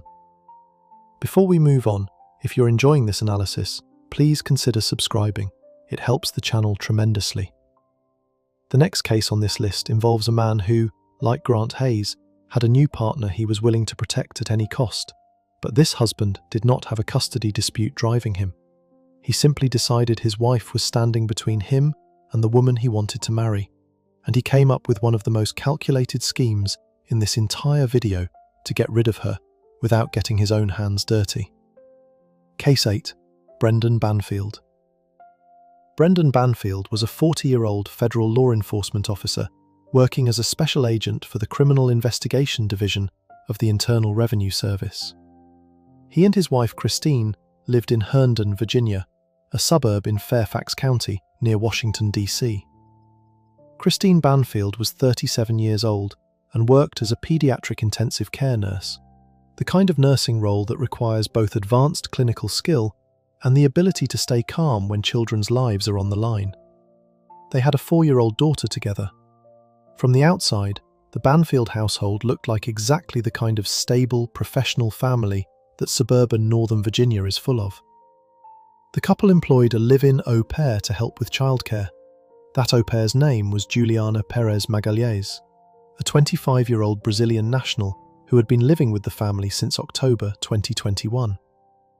In August 2022, Brendan Banfield and Juliana Perez Magalhães began a sexual affair. The two of them also travelled to New York City together. Investigators later found a framed photograph of the two of them smiling, which had been placed on the nightstand in Brendan and Christine's master bedroom. Christine did not know her husband and her au pair were involved. She was working long hospital shifts, caring for critically ill children, while the relationship developed inside her own home. By the fall of 2022, according to testimony Perez Magalhães later gave at trial, Banfield had begun expressing a specific desire. He wanted to be rid of his wife. He did not want to divorce her. He told Perez Magalhães that a divorce would cost him financially and result in a custody battle over their daughter. He described Christine to her as lazy and not a good mother. What he wanted, he made clear, was to be with Perez Magalhães, and to do that without losing money or his daughter. Prosecutors later established that Banfield had a history of infidelity that extended well beyond his relationship with the au pair, including a prior affair with a woman he had met on a fetish website while searching for what was described in court as a sugar baby arrangement. He was, the prosecution argued, a serial cheater who had spent years managing parallel versions of his life. The plan Brendan Banfield came up with to remove Christine from the picture was one of the most deliberately constructed murder schemes in the cases covered in this video. He decided that the cleanest way to kill his wife without being blamed for it was to make it look like a stranger had done it, and to make himself look like a hero for stopping that stranger. To make it work, he needed a stranger who could plausibly be placed at the scene. He found one on FetLife, a website for people interested in BDSM and sexual fetish communities. Using Christine's laptop, Banfield and Perez Magalhães created a fake FetLife account in Christine's name. According to Perez Magalhães' testimony, they spent months building a fake online persona for Christine and finding a suitable target. The man they settled on was Joseph Ryan, a 39-year-old from Washington, D.C., who had no connection whatsoever to the Banfield family. Ryan believed he was communicating with Christine Banfield, who was presenting herself as a woman interested in acting out a violent sexual fantasy scenario involving a knife. All contact between the fake account and Ryan was managed by Banfield and Perez Magalhães. Ryan had no idea Christine was not the one messaging him. In the months before February 2023, Banfield took a series of steps to prepare for what he was planning. He purchased a firearm on January 28, 2023, and gave it to Perez Magalhães. He took her to a local gun range to teach her how to use it. He surveyed his neighbourhood for security cameras. He had soundproof windows installed in the house in the days before the killings. He and Perez Magalhães obtained new phones and created new Apple ID accounts to limit the digital trail. He also confirmed with Ryan via messages on Perez Magalhães' phone, just days before the murders, the details of their planned encounter at the house. On the morning of February 24, 2023, the plan was set in motion. Banfield confirmed Ryan's arrival time from his wife's phone before switching it off and placing it in a kitchen drawer. He left the front door unlocked for Ryan's arrival. He then drove to a nearby McDonald's to wait, so that when Perez Magalhães called him to say a strange man had arrived, he would appear to be coming home unexpectedly from elsewhere. Perez Magalhães took the couple's 4-year-old daughter out to the car, telling her they were going to the National Zoo. She waited in the parking area near the house and watched for Ryan's arrival. Christine Banfield was asleep upstairs when Ryan arrived. He let himself in through the unlocked front door. He went upstairs to the master bedroom, where he believed he was meeting Christine Banfield for a pre-arranged encounter. When Brendan Banfield arrived home and entered the bedroom, Ryan looked up at him, shocked, according to Perez Magalhães' testimony. Banfield identified himself as a police officer and shot Joseph Ryan in the head. Ryan fell away from Christine. Christine, realising what was happening, called out to the au pair who had come back inside. "Juliana, call 911. Perez Magalhães testified that at Banfield's direction, she ended the 911 call after it connected. Banfield then repeatedly stabbed Christine with a knife. Perez Magalhães, seeing Ryan still moving, shot him again with the firearm Banfield had trained her to use. When a 911 call was finally placed and maintained, Banfield told the dispatcher that an unknown male had entered his home and attacked his wife, and that he had shot the man in self-defense. Joseph Ryan was pronounced dead at the scene. Christine Banfield was taken to the hospital. She died from her stab wounds shortly after. The couple's 4-year-old daughter was in the basement of the home throughout the entire attack. She was physically unharmed. When officers arrived at the house, there was no sign of forced entry. Investigators observed that the house front door had simply been unlocked. They also found a framed photograph of Brendan Banfield and Juliana Perez Magalhães together, displayed on the nightstand in the master bedroom, where both killings had taken place. The initial story Banfield and Perez Magalhães gave, that Ryan had broken in and attacked Christine, and they had both fired at him in self-defense, began to fall apart as investigators worked through the physical and digital evidence over the following months. Perez Magalange was arrested in October 2023, 8 months after the murders, and charged with second-degree murder in Ryan's death and a firearms offence. She initially maintained the home invasion story. She was held in custody. In recorded jail phone calls, she communicated almost daily with Banfield's mother, Teresa, who warned her not to discuss the crimes on monitored calls. Eventually, after nearly a year in custody and facing murder charges, Perez Magalange decided to cooperate with prosecutors. In a 4-hour recorded statement, she described the entire scheme: the affair, the FetLife account, the training at the gun range, the plan for February 24th, and what happened inside the bedroom. Her account corroborated the physical evidence investigators had already gathered, including blood pattern analysis that placed Banfield as the person who had held the knife against Christine. A grand jury indicted Brendan Banfield on 4 counts of aggravated murder in September 2024. He was arrested during a traffic stop in Fairfax County and denied bond, with the court finding he was a flight risk and a danger to his daughter. Perez Magalange pleaded guilty to involuntary manslaughter in Ryan's death in October 2024, agreeing to testify against Banfield at trial in exchange for a prosecutor's recommendation of time served. Brendan Banfield's murder trial began on January 12, 2026, in Fairfax County Circuit Court. It lasted approximately 3 weeks. Perez Magalange testified for the prosecution over 3 days, laying out the details of the affair and the scheme. She described watching Banfield stab his wife while she crouched on the far side of the bed with her hands over her ears. She said she looked up several times and saw him stabbing Christine. The prosecution also presented digital forensics evidence, establishing the connection between the FetLife account and the devices in the Banfield household.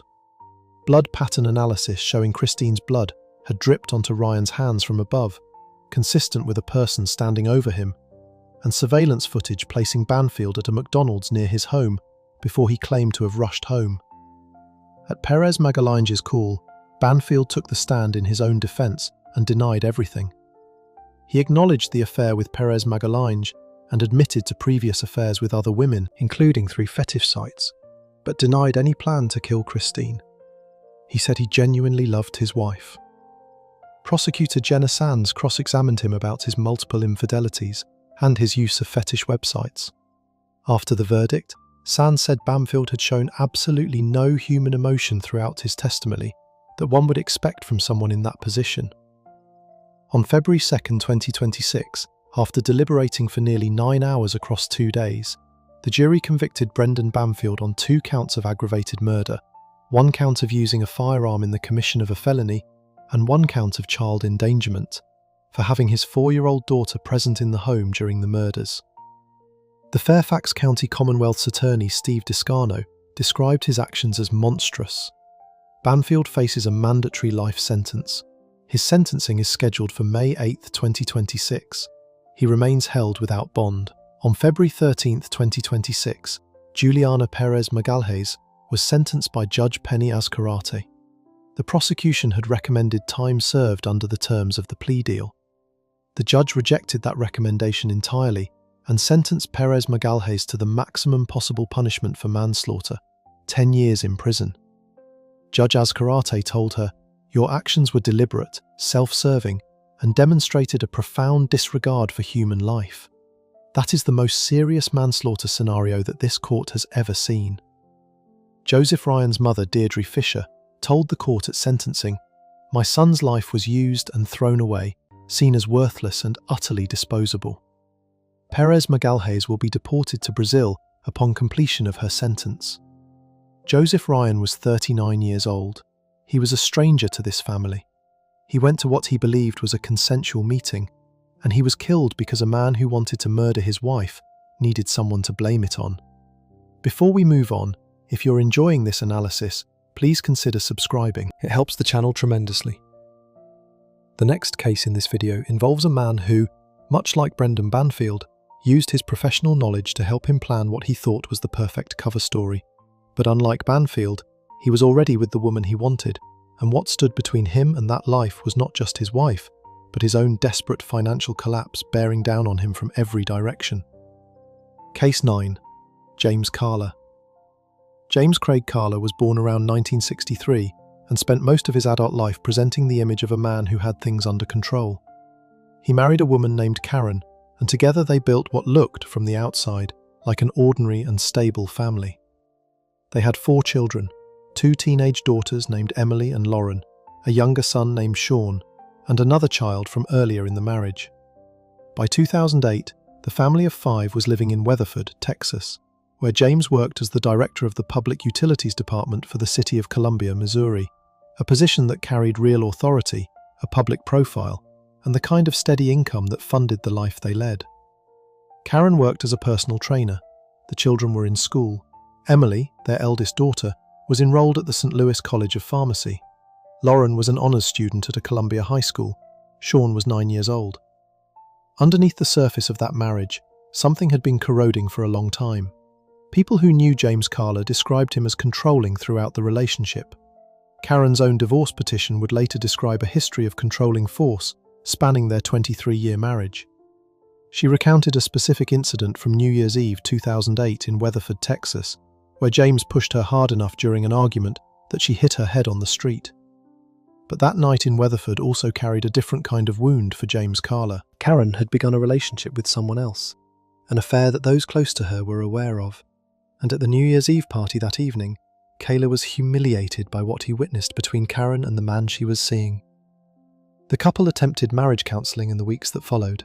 It did not work. By mid-January 2009, Karen filed for divorce. In mid-March 2009, Karen filed a battery complaint against James, stemming from the physical altercation in Weatherford. The resulting arrest warrant was served on him at a Columbia City Council meeting. Because he held public office, the arrest was reported in the local press and became widely known in the community. Within weeks of that arrest, Karen took the children and moved out of his residence. His professional and personal world were collapsing at the same time, each one accelerating the other. His supervisors at work noted that he had become increasingly preoccupied with the divorce and was paying less and less attention to his job. By August 2009, he had been fired after holding the director position for only 14 months. His parents, concerned about his state of mind, traveled to Columbia and helped move him back to their ranch near Meriden, Kansas, northeast of Topeka. Karen and the children settled in the Columbia, Missouri area. Lauren and Emily were in school. Sean lived primarily with Karen, but maintained contact with his father. James Kahler's attorney, Karen's divorce attorney Dan Pingleton, later described something revealing about how Kahler engaged with the custody arrangements during this period. Pingleton told reporters that Kahler showed almost no interest in seeing his daughters. He set up visits specifically and exclusively with his son Sean. Pingleton said he believed that was the reason Sean was still alive at the end of November 2009. He never was interested in his daughters, only his son, Pingleton said. And I think that is the reason that little boy is alive today. In the weeks leading up to Thanksgiving 2009, James Kahler made arrangements for Sean to spend the holiday weekend with him at the Meriden Ranch. Karen and the 2 girls, Emily, now 18, and Lauren, 16, had plans to spend time with Karen's sister in Darby, Kansas. This arrangement followed a long-standing family tradition. Every year, after Thanksgiving itself, the family would spend the weekend at the home of Karen's grandmother, Dorothy White, who was 89 years old and lived in Burlingame, a small, quiet community in Osage County, Kansas, about 30 miles south of Topeka. On the morning of Saturday, November 28, 2009, Sean called his mother from the Meriden Ranch. He was having a good time, fishing and hunting with his father, and asked if he could stay at the ranch rather than joining Karen and the girls at Dorothy White's home in Burlingame. Karen said no. She wanted him with her. While James Kahler was out running an errand that morning, his own mother took Sean to meet Karen in Topeka. Karen picked up her son and drove toward Burlingame. That afternoon, James Kahler loaded a .223 caliber rifle into his vehicle and drove to Burlingame. At approximately 6:15 in the evening, Osage County Deputy Sheriff Nathan Perling was at the sheriff's office doing paperwork when a call came in about a suspicious vehicle in Burlingame. He headed toward the location. About a minute later, a second call came over the radio. Perling arrived at the home of Dorothy White. Inside, he found a scene that, by his own account years later, he could still smell and hear as vividly as the day it happened. He said James Kahler had literally chased one of his daughters through the house before shooting her. Karen Kahler was 44 years old, Emily was 18, Lauren was 16, Dorothy White was 89. All four were shot with the .223 caliber rifle. All four died from their wounds. Sean, who had arrived with his mother that day, escaped the house physically unharmed. He was 10 years old. He was the only survivor. Dorothy White had initially been listed in early reports as injured rather than dead, but she died from her gunshot wounds. She was not a member of Kahler's immediate family. She was Karen's grandmother, an 89-year-old woman who had simply opened her home for a family tradition, the same way she had done every year after Thanksgiving, and was shot to death in it. James Kahler was found the following day in southern Shawnee County. He was taken into custody without incident. Bail was set at $10 million. He was charged with capital murder. Under Kansas law, a single capital murder count can cover multiple killings committed in a single scheme or course of conduct, as well as aggravated burglary, because he had broken into Dorothy White's home to commit the murders. In court during his first appearance, Kahler stated he had some funds, but was nonetheless appointed attorneys from the state's death penalty defense unit in Topeka. His defense from the beginning rested not on disputing the facts of what he had done. No one claimed he hadn't pulled the trigger 4 times, but on his mental state. Defense attorneys argued that the cascade of events in the year leading up to the murders had triggered severe major depression, which had, in their framing, so degraded Kahler's capacity to control his own behaviour that he could not stop himself from doing what he did. A forensic psychiatrist named Dr. Stephen Peterson testified for the defence that Kahler was suffering from severe depression at the time of the killings and lacked the capacity to manage his conduct. The prosecution countered with its own forensic psychiatrist, Dr. William Logan, who testified that Kahler was fully capable of forming the intent required to commit first-degree murder, and that the evidence supported premeditation. The prosecution's argument was straightforward. James Kahler packed a rifle, drove to a specific address where he knew his estranged wife and daughters would be, entered the home, and shot all 4 people inside. He then left. He did not turn himself in. He was found the following day. These were not the actions of a man who had lost all control. They were the actions of a man who had made a decision. The trial took place in August 2011 in Osage County, Kansas. It lasted 2 weeks. Deputy Perling testified about what he found when he arrived at Dorothy White's home that evening. He would later tell reporters that he could still hear the voice of one of the dying daughters as clearly as the day it happened, years after the fact. The jury deliberated for approximately 2 hours. They convicted James Kahler on all charges, including capital murder covering all 4 deaths. The same jury then sat through the penalty phase and recommended death. On October 11, 2011, James Kraig Kahler was formally sentenced to death. His attorneys appealed, and the case moved through the Kansas court system for years. The Kansas Supreme Court affirmed the conviction and sentence on February 9, 2018, rejecting all 10 issues Kahler had raised on appeal. The court found that the evidence was sufficient to establish the killings were heinous, atrocious, and cruel, and that the death penalty was not a disproportionate punishment in this case. One of the central issues on appeal was Kansas's modified insanity defense law. Kansas is one of only a small number of states that removed the moral component from the insanity defense in 1995, meaning a defendant could not argue that they were unable to understand that what they were doing was morally wrong. Kahler's attorneys argued this violated his constitutional rights. The US Supreme Court agreed to hear that argument, and oral arguments were held on October 7, 2019. On March 23, 2020, in a 6-3 decision written by Justice Elena Kagan, the court ruled against Kahler. The majority held that Kansas had not abolished the insanity defense, but simply modified it, which the Constitution permits, and that states have traditionally been given broad authority to define legal culpability. Justices Stephen Breyer, Ruth Bader Ginsburg, and Sonia Sotomayor dissented. Following the Supreme Court ruling, the Kansas Supreme Court issued a mandate back to the Osage County District Court to execute judgment. In January 2023, Kahler filed a civil motion in Osage County District Court seeking to overturn his conviction on 14 separate grounds, including claims of ineffective assistance of counsel, due process violations, and jury impartiality issues. That motion was still pending in the court system as of the most recent available records. James Kraig Kahler is currently incarcerated on death row at El Dorado Correctional Facility in El Dorado, Kansas. He is one of a small number of men on Kansas's death row. Kansas has not executed anyone since 1965. Emily Kahler was 18 years old, Lauren Kahler was 16, Karen Kahler was 44, Dorothy White was 89 and had done nothing to this man except open her home to her family on Thanksgiving weekend, the same way she did every year. Before we move on, if you're enjoying this analysis, please consider subscribing. It helps the channel tremendously. The final case in this video involves a man who did not chase his family through a house with a rifle, did not build a murder scheme over months, and did not need a new girlfriend to pull the trigger. He simply waited until his wife was asleep and strangled her, then told everyone she had died of a medical emergency.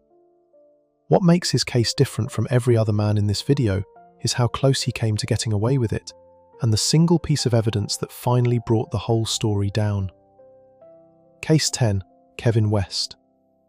Kevin West spent most of his adult life in the fire service. He worked for the Camas-Washougal Fire Department in Clark County, Washington, for 22 years, and eventually rose to the rank of battalion chief.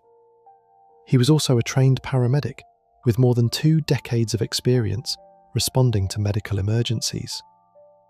The job that defined his career, saving people in their worst moments, would later become the centerpiece of both his cover story and his unraveling. Marcelle West, known to everyone in her life as Marcy, was 48 years old and had been married to Kevin for roughly 2 decades.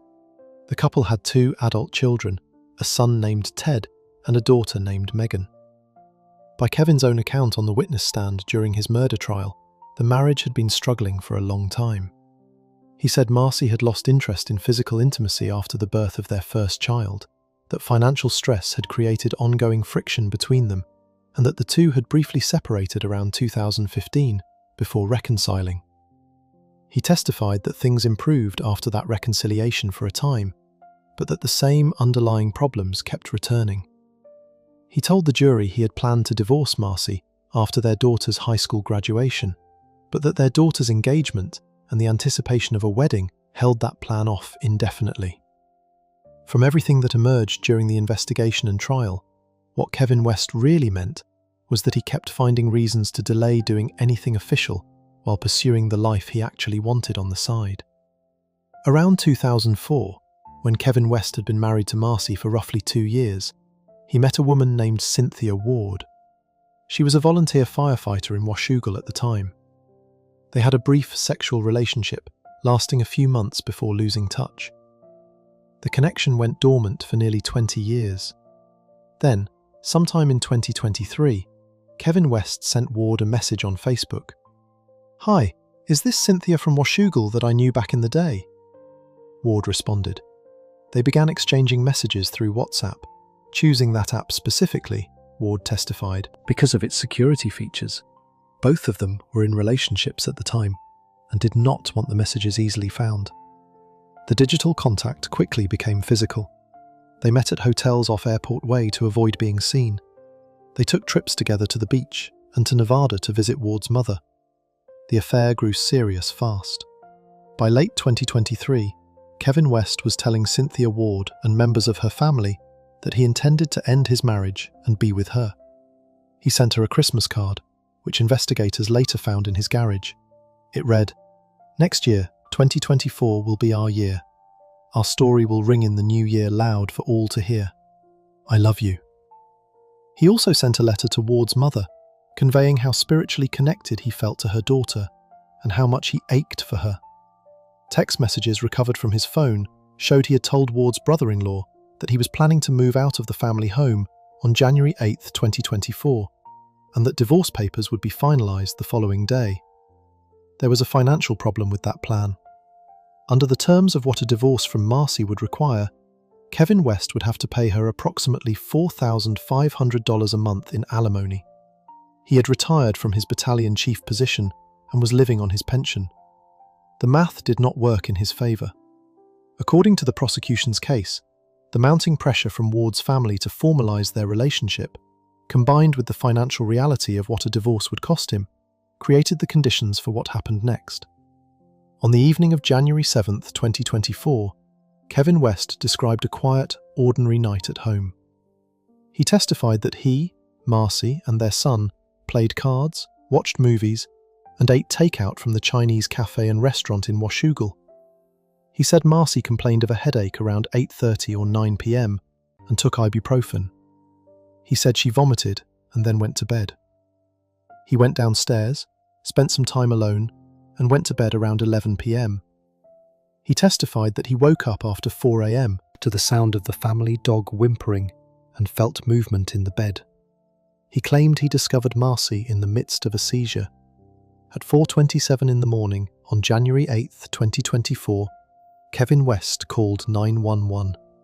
His own colleagues from Camas Washougal Fire and officers from the Washougal Police Department responded to the address on 34th Street. In the 911 call, a recording of which was played for the trial jury and ran for 10 minutes, Kevin West is heard trying to give his wife CPR and arguing with the dispatcher about the correct technique, citing his decades as a paramedic. First responders arrived and used a defibrillator, applying repeated shocks to Marcy's chest and injecting her with epinephrine. The video footage from Officer Jacob Klein's body camera, which played for 33 minutes in court, showed Kevin West with Marcy on the floor, surrounded by emergency personnel, fighting to revive her. At 5:11 in the morning, Marcel West was pronounced dead. Because Kevin West was a known battalion chief, a colleague of many of the first responders who arrived, the initial response treated him with the trust that came with that relationship. The medical examiner's initial autopsy did not immediately reveal anything definitive. The body was released to a funeral home, but in the days that followed, several neighbours and people connected to the couple contacted authorities with concerns. They said Kevin West had been having an affair. They said they did not believe Marcy had died naturally. Their concerns prompted investigators to take a closer look. Due to concerns about impropriety, Kevin West's professional relationships with the departments that initially responded, the Clark County Sheriff's Office took over the investigation. Detectives examined his phone and found text messages, including some he had deleted, sent to Cynthia Ward and to Ward's mother in the days leading up to and including the date of Marcy's death. The text confirmed the affair and the plan to move out on January 8th. They also found the Christmas card letter hidden in the garage. On March 20th, 2024, the Clark County Medical Examiner formally declared Marcy West's cause of death to be asphyxia with blunt force trauma to the neck and ruled the manner of death a homicide.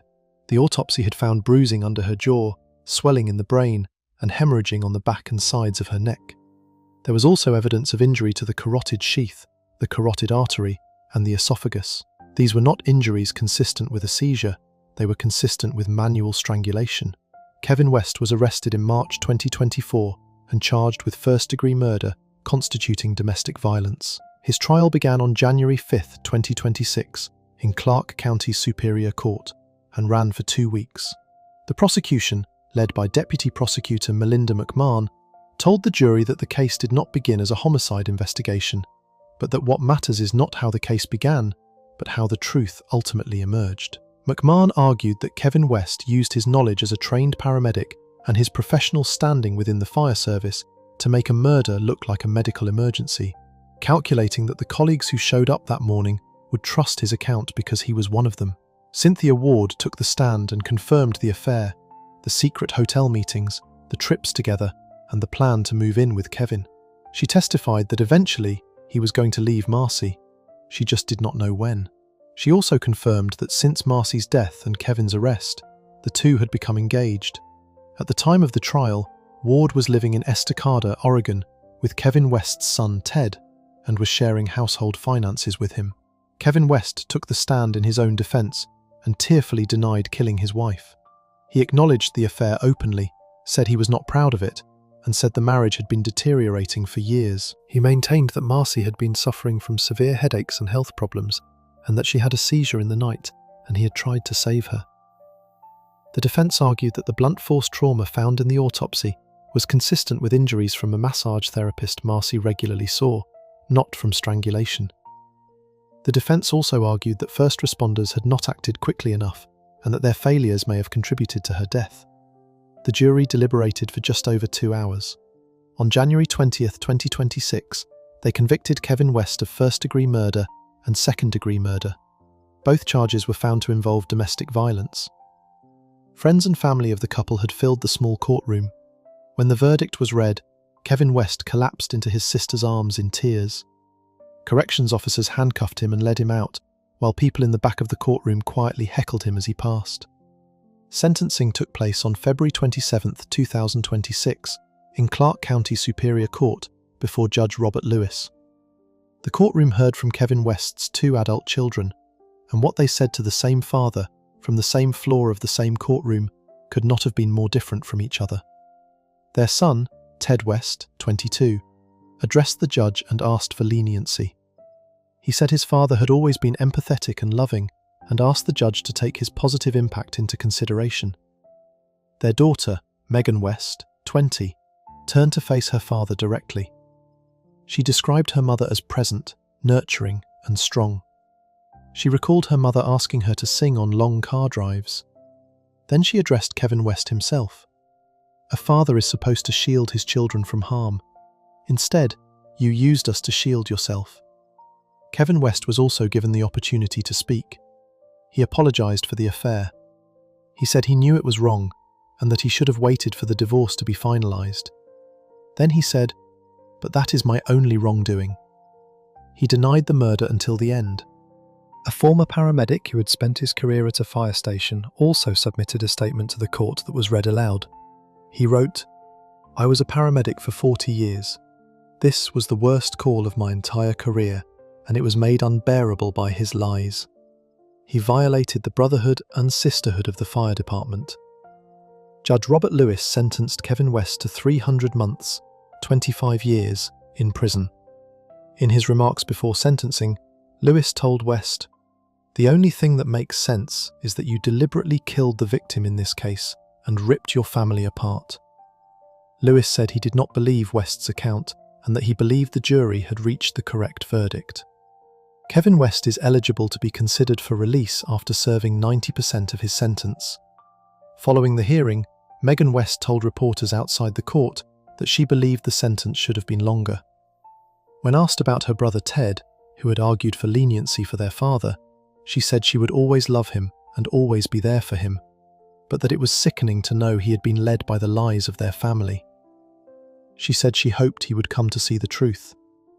Cynthia Ward declined to comment to reporters at the courthouse after the sentencing. Every man in this video chose the same calculation, that the woman they wanted was worth more than the life of the person who stood between them and that woman. 9 of them killed wives, partners, or the mothers of their children. One of them recruited an innocent stranger as a prop in his plan and killed him too.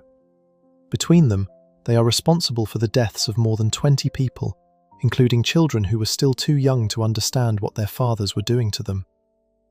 Every one of these men told some version of the same story, that they were the ones in an impossible situation, the ones who had no other option, the ones who were sorry. None of them were sorry for what they did. They were sorry they got caught. If you enjoyed this breakdown, make sure to subscribe. Thanks for watching, and I'll see you in the next one.